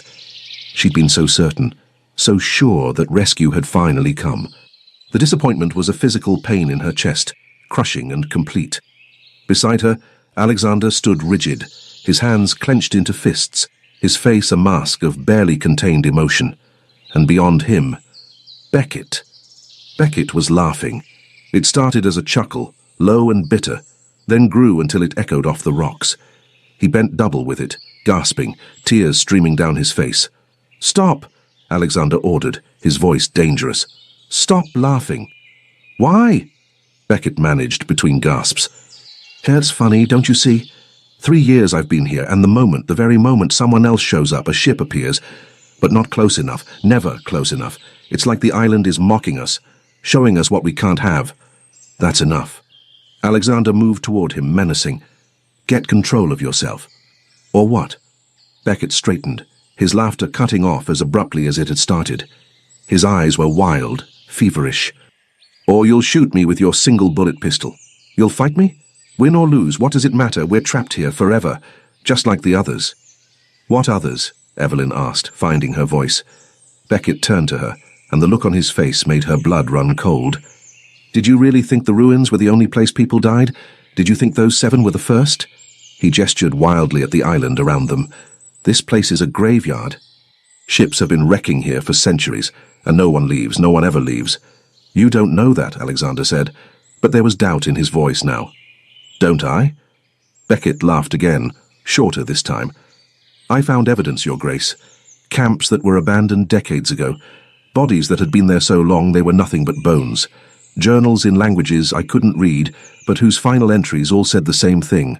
Despair, madness, death." He reached into his pocket and pulled out something small, holding it up to the fading light. A ring.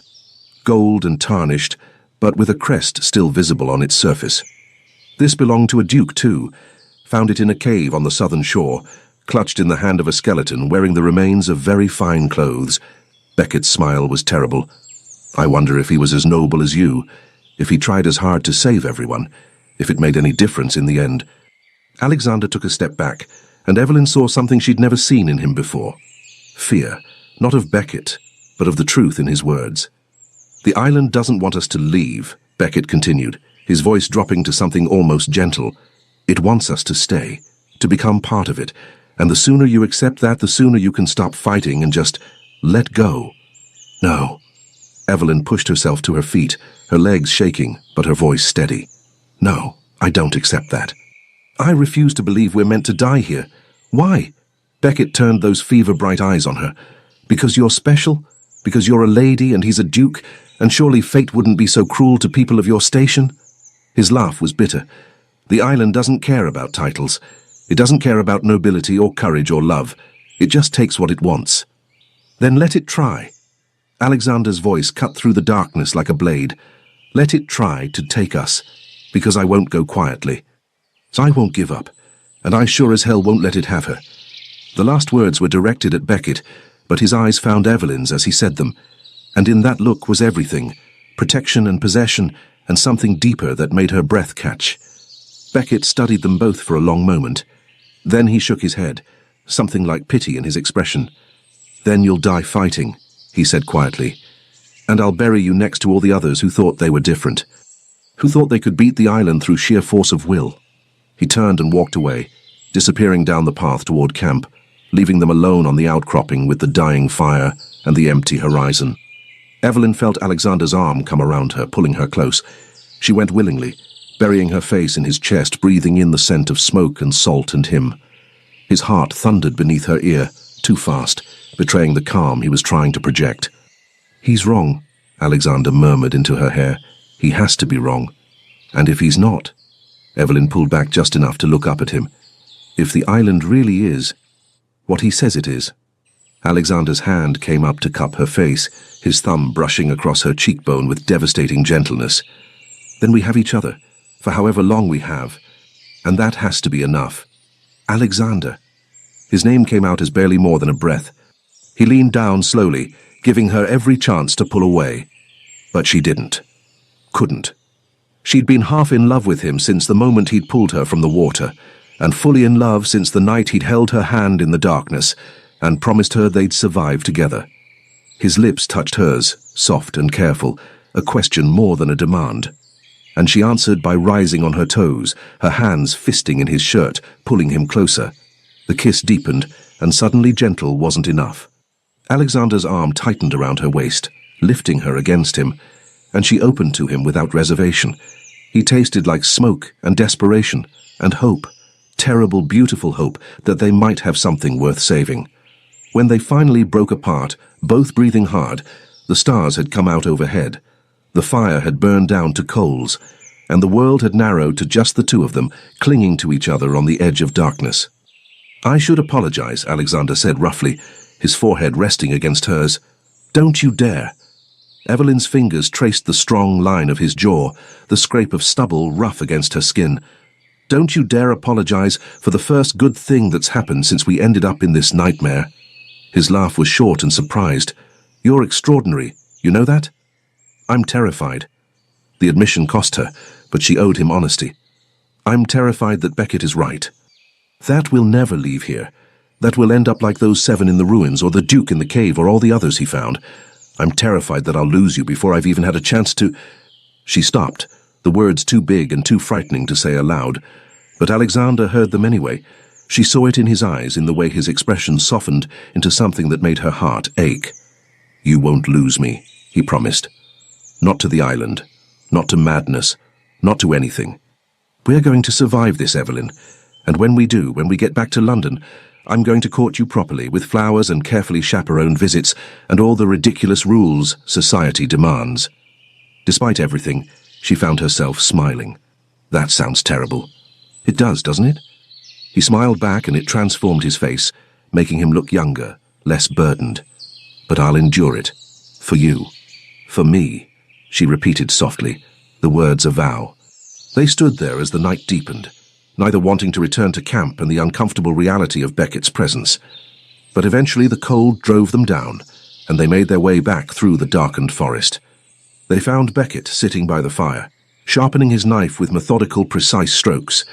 He looked up as they approached, and something flickered in his expression, something that might have been resignation, or acceptance, or loss. "I'm leaving in the morning," he said without preamble. "Heading to the southern caves. There's better fishing there, and I've spent too long with people. I need solitude." "Beckett," Evelyn started, but he cut her off. "This isn't punishment or abandonment. You've learned enough to survive without me. You have supplies, weapons, knowledge of the island." His eyes moved between them, and the ghost of a smile touched his lips. "And you have each other, which I'm beginning to think might be worth more than all the survival skills in the world." Alexander's hand found Evelyn's, their fingers intertwining. "You don't have to go." "Yes, I do." Beckett set down his knife, his expression weary.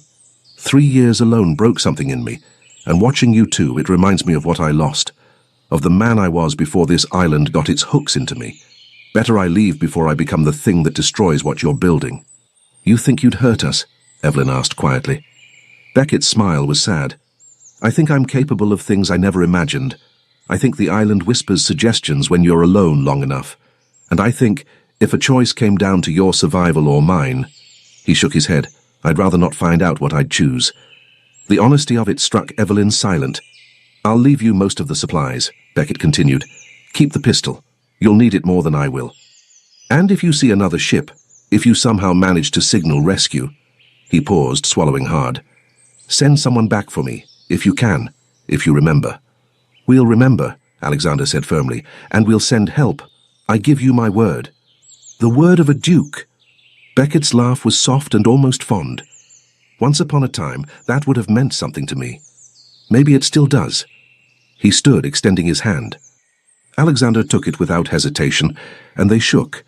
Two men who'd been enemies and allies and something in between, acknowledging that survival sometimes meant walking away. Then Beckett turned to Evelyn, and his expression gentled. "Take care of him. He's too noble for his own good. It'll get him killed if someone doesn't watch his back." "I will," she promised. "And you," he said to Alexander, "take care of her. She's stronger than she looks, but strength has limits. Don't let the island find hers." "Never," Alexander vowed. Beckett nodded once, then moved to his sleeping area to gather his things. Within the hour, he was gone, disappearing into the darkness with nothing but a spear and a pack, and 3 years of hard-won knowledge. Evelyn and Alexander stood at the edge of camp, watching the forest swallow him whole. "Do you think he'll be all right?" Evelyn asked. "I don't know." Alexander's arm came around her shoulders, and she leaned into his warmth. "But I think he needed to go. Needed to find whatever peace this island will allow him." They returned to the fire, banking it for the night, moving through the familiar routine of preparing for sleep. But everything felt different now. The camp was theirs. The island was theirs. And the future, terrifying and uncertain and impossible, was theirs to face together. When they settled into the shelter, there was no pretense of distance. Evelyn curled against Alexander's side, her head on his chest, his arms secure around her. And for the first time since the shipwreck, she felt something close to safe.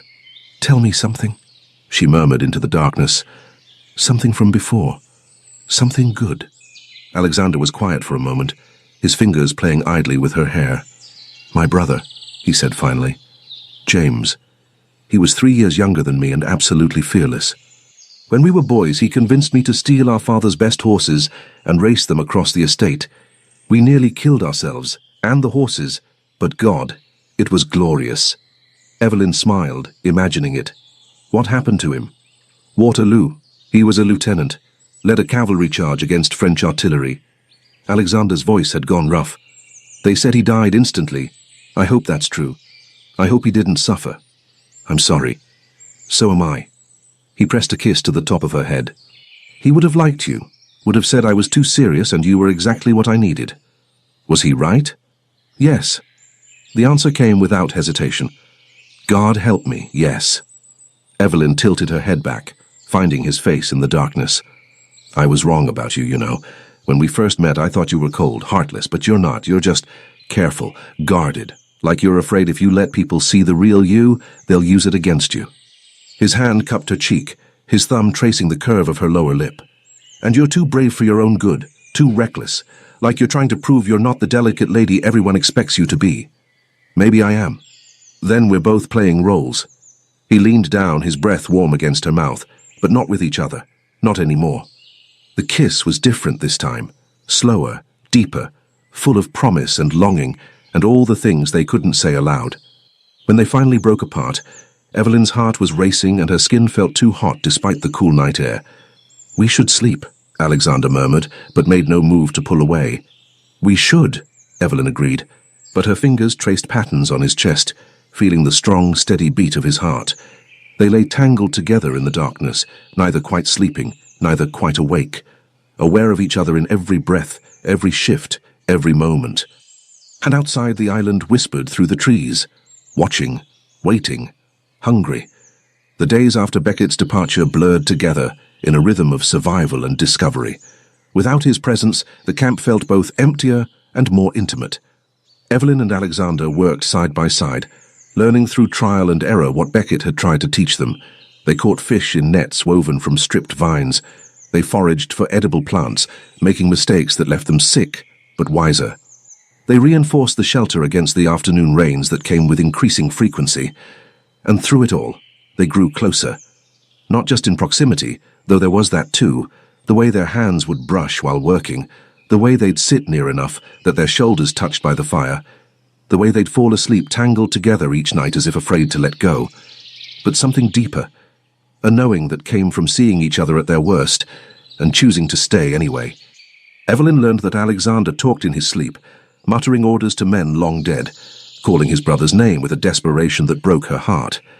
She learned that he was methodical to a fault, checking and rechecking their supplies each morning as if the count might have changed overnight. She learned that when he smiled, truly smiled, not the cold mask he'd worn in London, his entire face transformed into something beautiful. Alexander learned that Evelyn sang while she worked, quiet melodies her father had taught her, her voice clear and sweet in the forest silence. He learned that she was stubborn beyond reason, refusing to quit even when her hands bled from weaving nets or her legs trembled from climbing for fruit. He learned that when she was frightened, she went very still and very quiet, as if making herself small might protect her from whatever threatened. And they learned that the island was watching them always. It was subtle at first, sounds that shouldn't be there, whispers when the wind was still, footsteps that had no source, shadows that moved wrong, slipping between trees with impossible speed. The feeling of being observed, constant and oppressive, raising the hair on the back of their necks. "Do you feel it?" Evelyn asked one afternoon as they worked to expand their food stores. They were smoking fish over a low fire, a technique Alexander had finally mastered after several charred attempts. The watching? He didn't look up from the fish he was turning. Yes, every moment. It's getting stronger. She wrapped her arms around herself despite the heat, like the island is, I don't know, waiting for something. Alexander's jaw tightened. Beckett said the island wants us to stay. Maybe it's testing us, seeing if we'll break like the others did.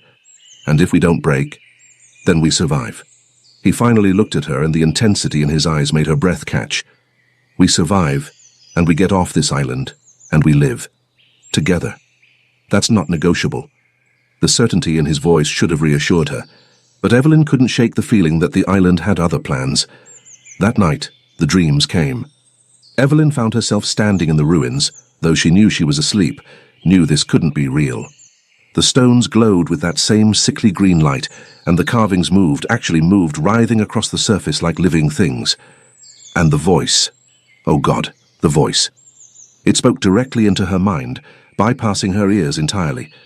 The language was nothing she recognized, but somehow she understood it anyway.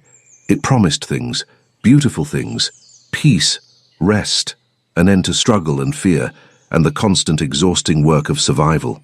All she had to do was stay. All she had to do was stop fighting. All she had to do was let go. No, she heard herself say, though her lips didn't move. No, I won't. The voice grew angry then, the ruins shaking, the light flaring brighter. It showed her images. Alexander dead, his body broken on the rocks. Herself alone, starving, going mad with isolation. The two of them fighting, turning on each other like animals, destroying the thing they'd built in blood and desperation. None of that is real, she insisted, though terror clawed at her throat. You're trying to break me, but I won't let you. The ruins exploded outward, stone fragments flying, and she was falling, falling, falling. She woke with a gasp, her body rigid with fear. Strong arms immediately surrounded her, and Alexander's voice cut through the panic. I'm here. You're safe. I have you. Evelyn clung to him, her heart hammering against her ribs. The ruins. I was there. It spoke to me. I know. His hand stroked her hair, soothing. I heard you talking in your sleep, arguing with something. It wanted me to give up, to stay here forever. She pulled back enough to see his face in the darkness. Alexander, what if it can do more than just whisper? What if it can make us see things, feel things? What if it can turn us against each other? His expression went grim. Then we don't let it. We trust what's real. What we know is real. Each other. How do we know what's real anymore? He took her hand and pressed it against his chest over his heart. This, my heartbeat. The way you make me feel. Terrified and hopeful, and more alive than I've been in years. That's real, Evelyn. Whatever the island does, whatever it shows us, that truth doesn't change. Tears pricked her eyes. Promise me something. Anything. If I start to change, if the island gets into my head and I can't tell what's real, promise you'll bring me back. No matter what it takes. His other hand came up to cup her face, his thumb brushing away a tear that had escaped. I promise. And you make me the same promise. I do. She leaned into his touch, drawing strength from his presence. I promise. They didn't sleep again that night. Instead they talked, sharing memories and stories and pieces of themselves they'd never shown anyone, building walls of truth against the island's lies. As dawn broke, painting the sky in shades of rose and gold, Alexander spoke the words that had been building between them for days. I love you. Simple. Devastating. True. Evelyn's breath caught. Alexander, you don't have to say it back. His voice was rough but steady. "I just needed you to know, whatever happens, whatever the island does, I need you to know that you're the best thing that's ever happened to me, even here, even now, especially now. You stubborn, impossible man." She laughed through tears she hadn't realized were falling. "Of course I love you. I've loved you since you pulled me from the water, since you built that first fire, since you held my hand in the darkness and made me believe we could survive." He kissed her then, and it was different from the others, slower, deeper, full of promises and declarations that had nothing to do with survival and everything to do with the future they were determined to have. When they finally broke apart, the sun was fully up, and the forest had come alive with morning sounds. But underneath it all, Evelyn could still feel the island's presence, still feel it watching, waiting, planning. The attack came 3 days later. They were at the stream, refilling water skins and washing clothes, mundane tasks that had become precious in their routine. The day was hot and clear, insects humming in the afternoon heat, everything peaceful and normal. Then the air pressure changed. Evelyn felt it first, a sudden drop that made her ears pop and her skin prickle. She looked up to find Alexander already on his feet, his expression alert, one hand on the knife at his belt. "What?" she started, but he cut her off with a gesture. "Listen." The forest had gone silent. No birds, no insects, nothing. Just an oppressive quiet that pressed against them like something physical. And then the wind began. It came from nowhere, from everywhere, howling through the trees with unnatural force. Branches cracked and fell around them. Leaves whipped through the air like knives.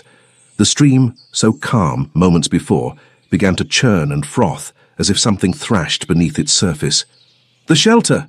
Alexander shouted over the roar. "We need to get to—" The ground beneath them lurched. Not an earthquake. Evelyn had felt earthquakes before, in Italy during her grand tour.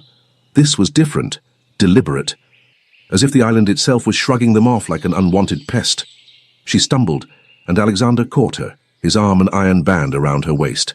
They ran, fighting against wind that seemed determined to push them back, dodging falling branches and flying debris. The camp was in chaos when they reached it. Their carefully organized supplies were scattered across the clearing. The fire pit had been torn apart, hot coals spread dangerously close to the shelter, and the shelter itself was listing badly, half collapsed. The framework they'd spent days building destroyed in moments. "No!" Evelyn's cry was torn away by the wind. Alexander pulled her to the ground, covering her body with his, as a massive branch crashed down exactly where they'd been standing. His weight pressed her into the earth, solid and protective, his heart pounding against her back. "We can't stay here," he shouted directly into her ear. "The whole structure is coming down. Where do we go?" Good question. The wind was too strong to head for the beach. The forest was raining branches, and the ruins, no, never the ruins. "The caves!" Alexander hauled her to her feet, keeping himself between her and the worst of the wind. Beckett mentioned caves on the western cliffs. They should provide shelter. They gathered what they could, the pistol, some food, water skins, blankets. Then they abandoned everything else and ran. The forest tried to stop them. Trees fell across their path with suspicious timing. Vines seemed to reach out and grab at their ankles. Roots rose up to trip them.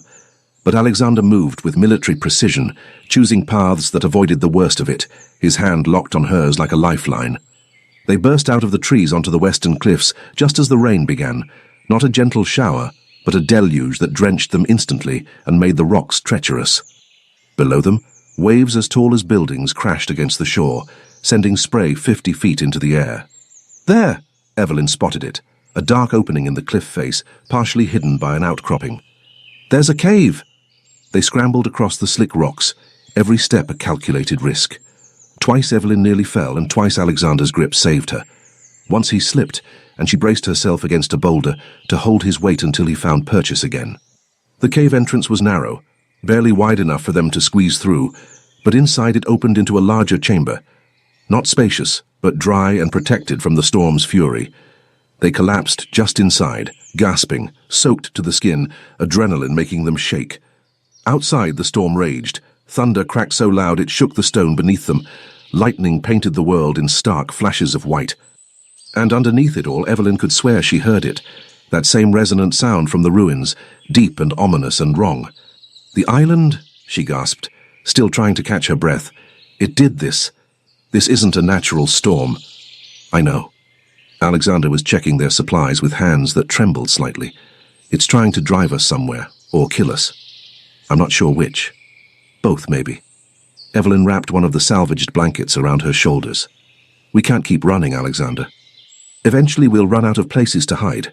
Then we stop running. He moved to sit beside her, his arm coming around her shoulders, pulling her close. We make a stand. We find a way to fight back. How do you fight an island? I don't know yet. His jaw was set in that determined line she'd come to know so well. But there has to be a way. The ruins, there's something there. Something important. Why else would the island guard them so carefully? Evelyn's blood ran cold. You want to go back there? Not want, need. He turned to face her and his eyes were fierce. Think about it. The survivors died there, but only after they stayed for days. The stones spoke to them, made them want to stay. That's power, Evelyn. Real, tangible power. And if the island can use it, maybe we can too. That's insane. Probably. A ghost of a smile touched his lips. But what part of this situation isn't? She wanted to argue. Wanted to tell him it was suicide to go back to that cursed place. But a larger part of her, the part that had spent 3 weeks watching him refuse to give up, refuse to break, refuse to let the island win, knew he was right. The storm continued through the night, rain hammering the rocks with relentless fury. They huddled together in the cave, sharing warmth and what little food they had. Alexander kept watch at the entrance, the pistol in his lap, his eyes scanning the darkness for threats that might be real or imagined. Evelyn tried to sleep but couldn't. Every time she closed her eyes, she saw the ruins, heard that voice promising peace if she'd just surrender, felt the pull of it seductive and terrible. Tell me about London, she said quietly, needing something, anything, to anchor her to reality. Tell me what we'll do when we get back. Alexander was silent for a long moment. Then, first I'll take you to my estate in the country. Not the formal one, the small property in Kent that was my mother's. There's a garden there, roses and lavender, and a fountain that my brother and I used to sail toy boats in. It sounds beautiful. It is, peaceful, the kind of place where you can hear yourself think. His hand found hers in the darkness. I'll show you the library. 2 stories of books that my grandfather collected. And the music room where my mother used to play piano. And the trails through the woods where James and I used to hunt. Evelyn closed her eyes, letting his words paint pictures. And then? Then I'll court you properly. Call on you with your aunt as chaperone, assuming your uncle hasn't completely disowned you for the scandal of being stranded with a man. He probably has, she laughed softly. I'm thoroughly ruined by society's standards. Then I'll marry you immediately and make you a duchess, save your reputation through scandal rather than propriety. His thumb traced circles on her palm. Would you mind that? Being married to me? Mind? She shifted to look at him, though she could barely see his face in the darkness. Alexander, it's all I want, you're all I want. He kissed her then, and despite everything, the storm, the danger, the island's malevolence, for that moment, the world narrowed to just the 2 of them. His mouth moved against hers with a desperation that had nothing to do with fear and everything to do with hope. Hope that they'd survive. Hope that they'd have a future. Hope that love could be stronger than whatever darkness threatened them. When they broke apart, both breathing hard, Alexander rested his forehead against hers. We're going to make it, he whispered. I swear to you, Evelyn, we're going to make it home. She wanted to believe him. God, how she wanted to believe him. But outside the storm howled, and underneath it all the island laughed. Morning came grey and sullen, the storm reduced to a persistent drizzle. They emerged from the cave to find the forest transformed. Trees that had stood for centuries were toppled like matchsticks. The stream had overflowed its banks, turning low-lying areas into mud pits, and their camp, when they finally made their way back, was completely destroyed. Everything they'd built, every supply they'd carefully gathered was gone, scattered or buried or simply erased, as if it had never existed at all. Evelyn stood in the center of the destruction, feeling something inside her crack. 3 weeks, she said quietly. 3 weeks of work, gone in one night. Alexander's hand gripped her shoulder. Then we rebuild. We start over. No. She turned to face him, and something in her expression made him stop. No more running, no more hiding. You were right last night. We have to go back to the ruins. We have to find out what they are, what they want, and how to use it against the island. Evelyn, don't. She cut him off, her voice steady despite the fear coursing through her. Don't try to protect me by leaving me behind. Don't try to be noble and go alone. We do this together, or we don't do it at all. He studied her for a long moment, and she saw the war playing out behind his eyes.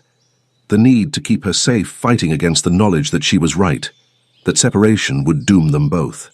Finally, he nodded. Together then. But we do it smart. We prepare. We learn everything we can before we set foot in that place again. Agreed. They spent the day salvaging what they could and preparing for what came next.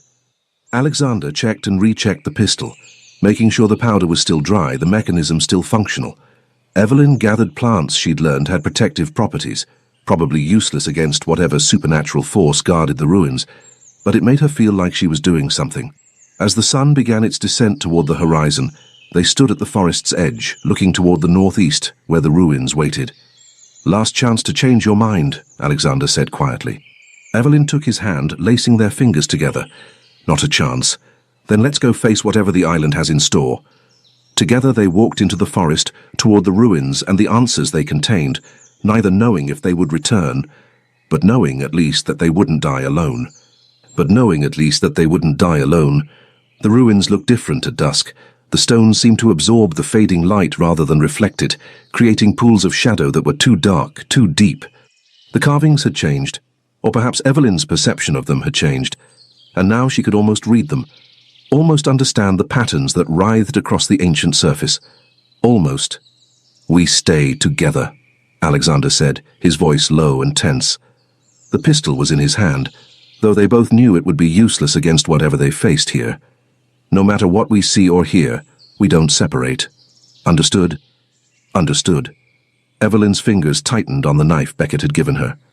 The blade felt small and inadequate, but its weight was reassuring. They entered the stone circle as the last light bled from the sky. The moment they crossed the threshold, the world changed. The sounds of the forest, already muted, vanished completely. The air grew thick, pressing against them like something tangible, and the stones began to hum, a low vibration that Evelyn felt in her bones more than heard with her ears. Do you feel that? She whispered. Yes. Alexander's jaw was tight, his eyes scanning the ruins with military alertness. Stay close to me. They moved deeper into the circle, toward the central chamber where the 7 survivors had died. The graves they'd dug were still there, undisturbed, the stones they'd used as markers exactly where they'd placed them. But in the center where the fire pit had been, something new waited. A stone altar that Evelyn would swear hadn't been there before. Smooth black rock, waist-high with more of those impossible carvings covering every surface. And on its center, as if placed deliberately for them to find, lay a book. Not a journal or a sailor's log, but something older. The leather binding was cracked with age, the pages yellowed and fragile, and when Alexander reached for it, his hand trembling slightly, the moment his fingers touched the cover, light exploded through the ruins. Not the sickly green glow from before, but pure white brilliance that seared itself into Evelyn's vision. She cried out, throwing up her arm to shield her eyes, and felt Alexander's hand grip hers with bruising force. And then the voice came.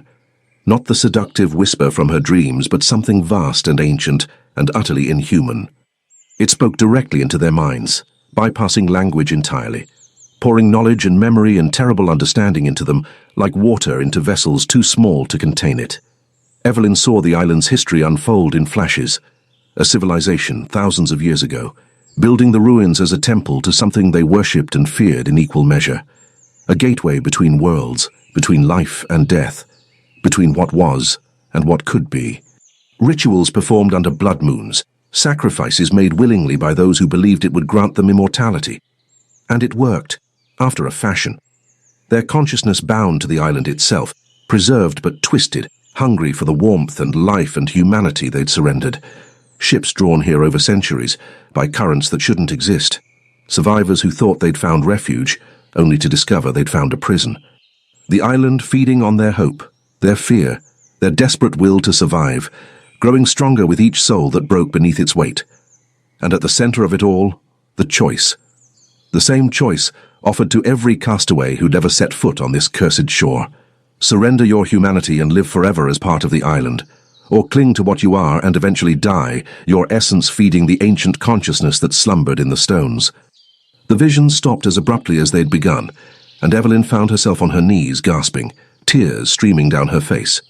Beside her, Alexander was in the same position, his expression devastated, his hand still locked on hers like an anchor to reality.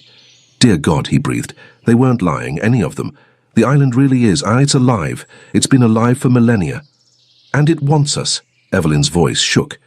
"It's been testing us, breaking down our defenses, waiting for us to be desperate enough to accept its offer." Alexander pushed himself to his feet, pulling her up with him. His face was pale but determined, that stubborn set to his jaw that she loved and feared in equal measure. "Then we refuse," he said. "We refuse its offer and we find another way."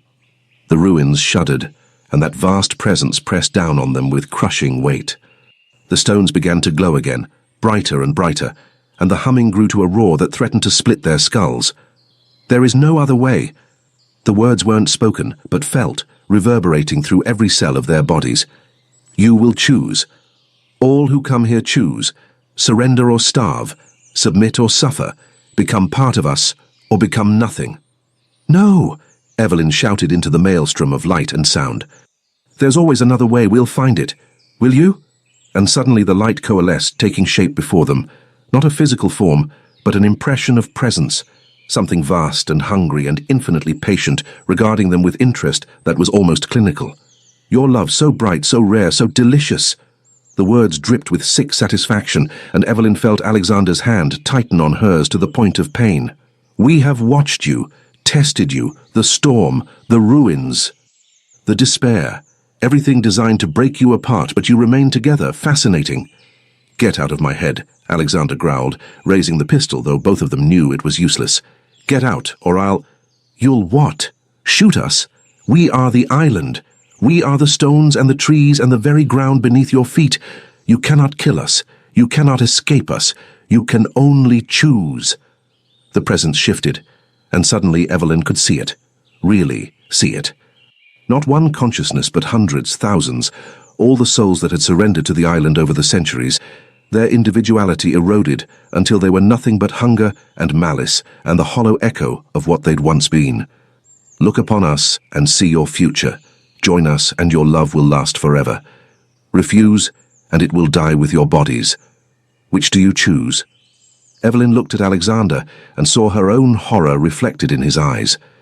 This was the trap. Not death, but immortality without humanity. An eternity of existence but not life, bound to this place, feeding on future castaways the way these ancient souls fed on them now.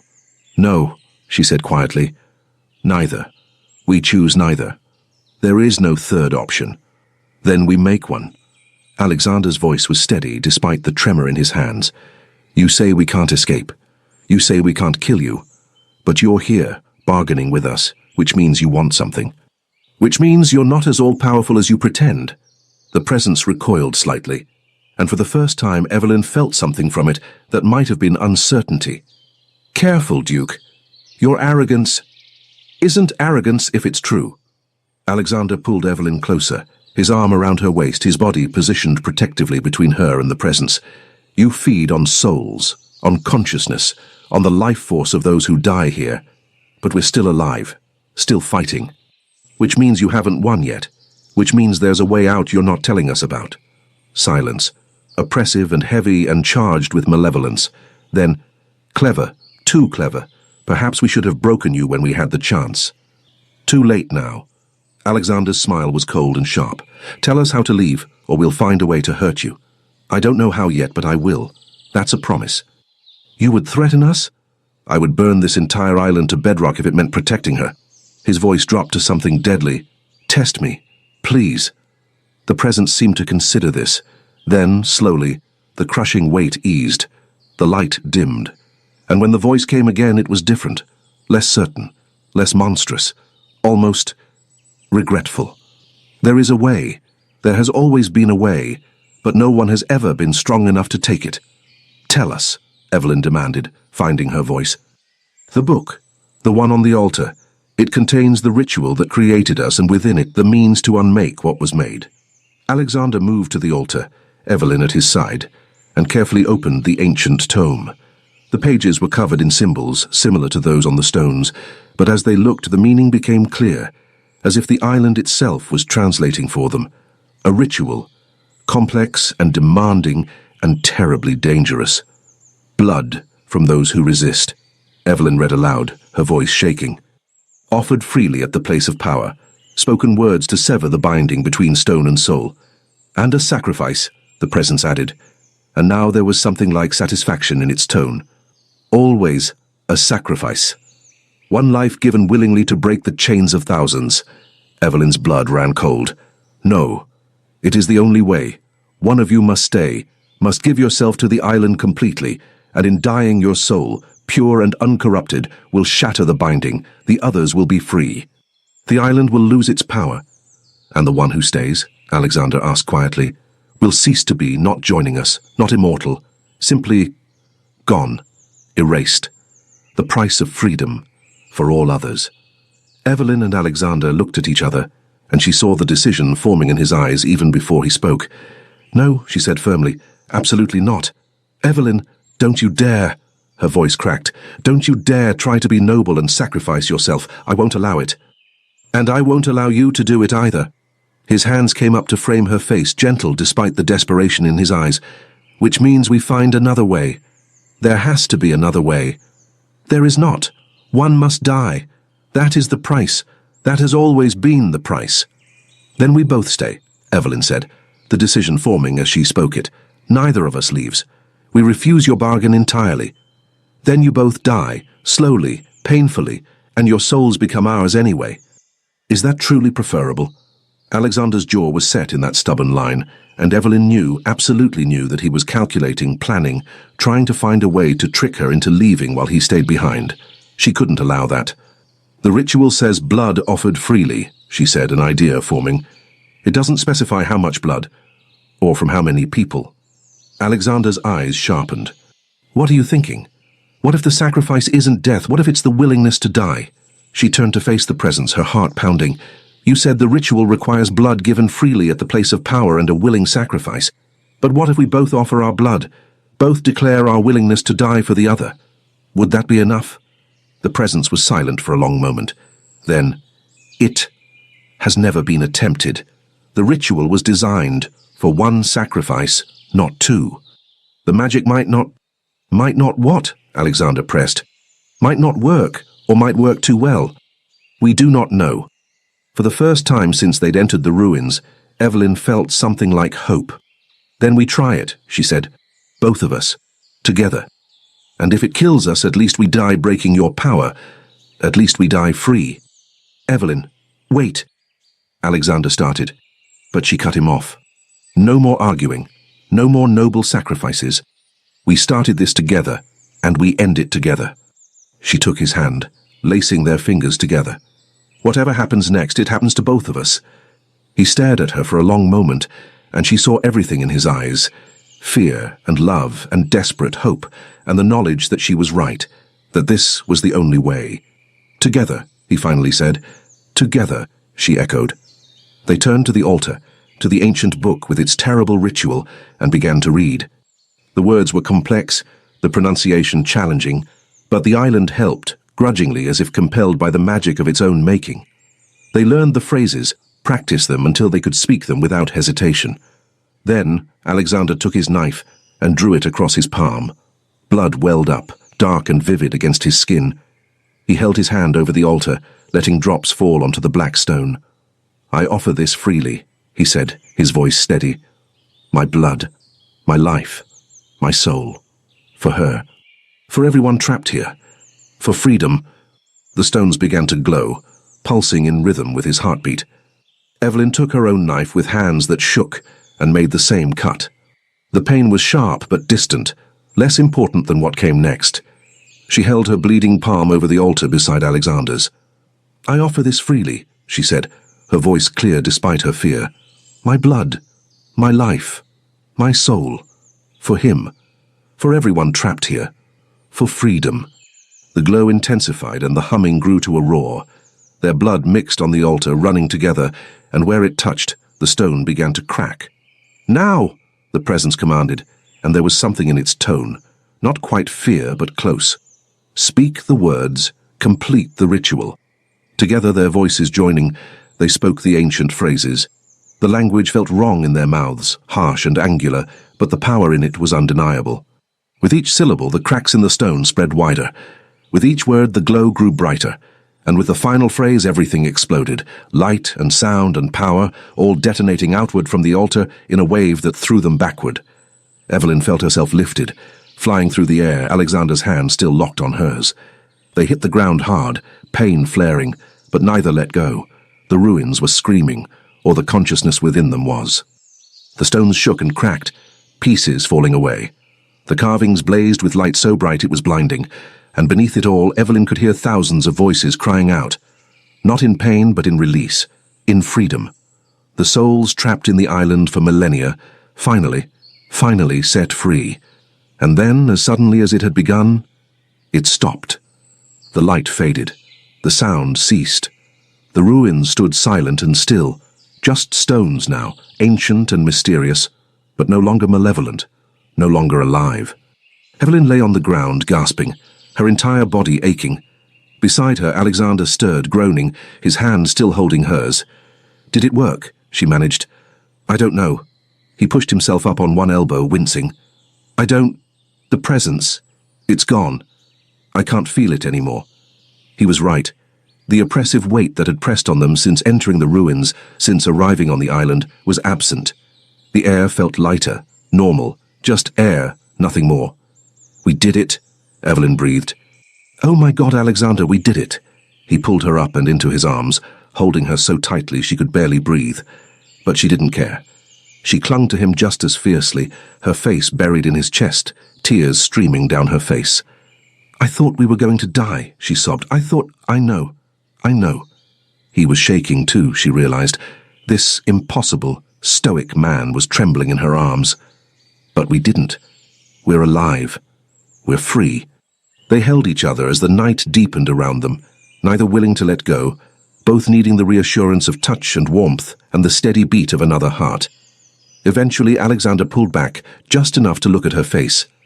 His hand came up to cup her cheek, his thumb brushing away her tears. "Marry me," he said. Evelyn laughed, actually laughed, the sound coming out slightly hysterical, but genuine. "You already asked me that. In a cave, remember? I'm asking again. Here, now. With the island's curse broken and our future ahead of us." His eyes were serious, intense in the moonlight. "Marry me, Evelyn. Make me the happiest man alive. Let me spend the rest of my life proving I deserve you. You stubborn, impossible, wonderful man." She pulled him down and kissed him, pouring everything she felt into it, love and relief and hope and promise. Yes, 1,000 times yes. They kissed until the moon rose high overhead, until the stars came out in numbers Evelyn had never seen before, until the forest came alive with sounds that were natural and beautiful and no longer threatening. Finally, exhausted and happy and free, they made their way back through the forest toward their destroyed camp. They would rebuild, they would survive, and eventually rescue would come, because the island's power to draw ships here, to trap and torment, was broken now. As they walked hand in hand through the moonlit forest, Evelyn felt something she hadn't allowed herself to feel since the shipwreck. Peace. 6 weeks later, a ship appeared on the horizon. This time, it saw their signal fire. This time, it changed course. And this time, when the longboat launched from its side, Alexander and Evelyn stood on the beach, holding hands, ready to finally go home. The sailors who came ashore found them tanned and lean and different from the aristocrats who'd boarded a merchant vessel 3 months before. But alive. Against all odds. Impossibly. Miraculously alive. "How did you survive?" the ship's captain asked as they were rowed back to his vessel. 3 months on an uncharted island with no supplies, no shelter. It's impossible." Alexander and Evelyn exchanged a look. "We had each other," Alexander said simply. That was enough. The captain didn't look entirely convinced, but he didn't press. Perhaps he saw something in their eyes, some shadow of what they'd faced, that made him reluctant to know more. As the ship pulled away from the island, Evelyn stood at the rail, watching it recede into the distance. The ruins were invisible from here, but she knew they were there. Just stones now, ancient and mysterious, but no longer dangerous, no longer hungry. "Do you think Beckett made it?" she asked quietly. Alexander's arm came around her waist. "I don't know. But when we get to London, I'll send an expedition, well supplied, well armed, with orders to search every inch of that island. If he's alive, we'll find him. That's a promise. And if he's not? Then we make sure his sacrifice, his choice to leave so we could survive, means something." His voice was firm. "We live. We live well. We make our future everything we dreamed it could be." Evelyn leaned into him, watching the island disappear beyond the horizon. "Tell me again, what happens when we get home?" Alexander's lips curved into that smile she loved. The real one, the one that transformed his face. "I take you to Kent, show you the garden with the roses, the library with the 1,000 books, the music room where we'll have our first dance as husband and wife. We're not married yet. Details." His arm tightened around her. "I'll get a special license the moment we dock. We'll be married within a week. Scandal and propriety be damned. Your reputation is nothing compared to making sure you're mine in every way that matters."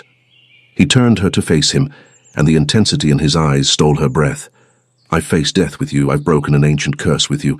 I'll face London society with you, and I promise that will be significantly less frightening." Evelyn laughed, the sound light and genuine. "I love you. I love you too." He kissed her, gentle and sweet, the promise of forever in the touch of his lips against hers. "My Evelyn, my love, my Duchess." Not a Duchess yet. Soon. The ship sailed on, carrying them away from nightmare and toward hope. Behind them, the island grew smaller and smaller until it was nothing but a dark smudge on the horizon. And then, finally, nothing at all.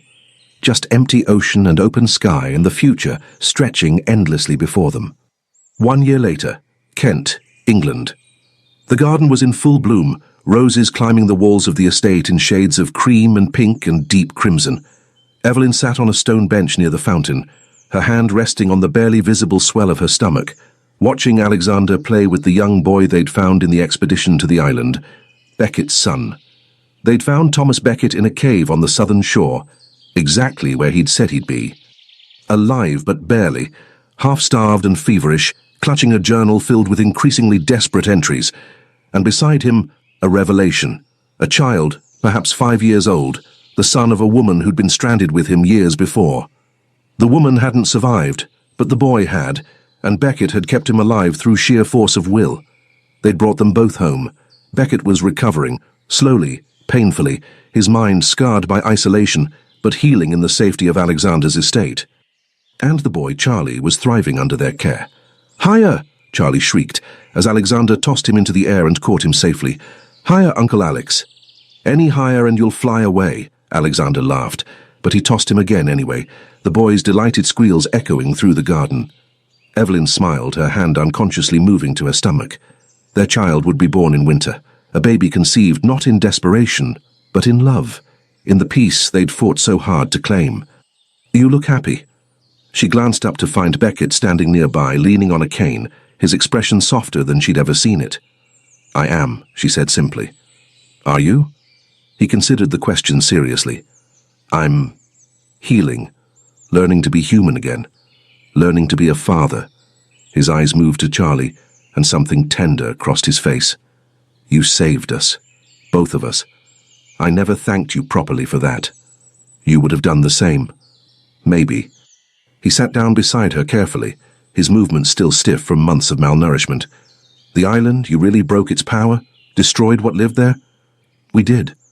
Evelyn looked toward the horizon, toward the distant ocean she could feel but not see.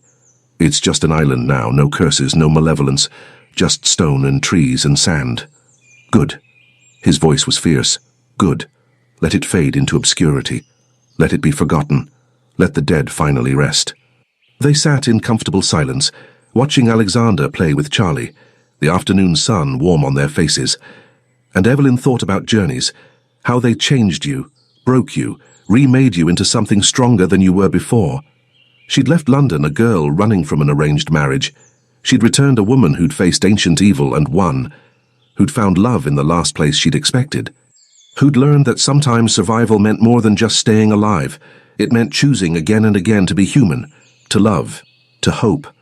"Evelyn," Alexander called, Charlie perched on his shoulders. "Come play with us." She stood, smiling, her hand leaving her stomach to wave at her husband and the child who would soon be joined by their own. "Coming." As she walked across the garden toward her family, the roses swaying gently in the breeze, Evelyn sent up a silent prayer of gratitude. For survival, for love, for second chances, for choosing each other always and forever in darkness and in light. This story is a work of fiction. All characters, events, locations, and situations portrayed in this video are entirely fictional and created solely for storytelling and entertainment purposes. Any resemblance to real persons, living or dead, actual events, places, or historical situations is purely coincidental. This content is intended for a mature audience and contains elements of drama, emotional tension, survival themes, and romantic storytelling. There is no intent to promote violence, harmful behavior, superstition, or misinformation.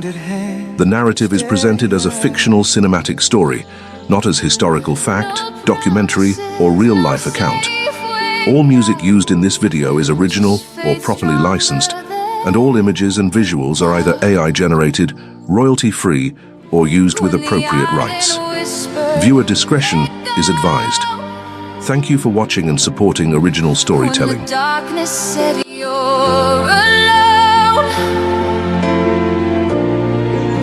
You held my hand and said my name, and the fear was never the same. When the world tried to break us, we chose to stay.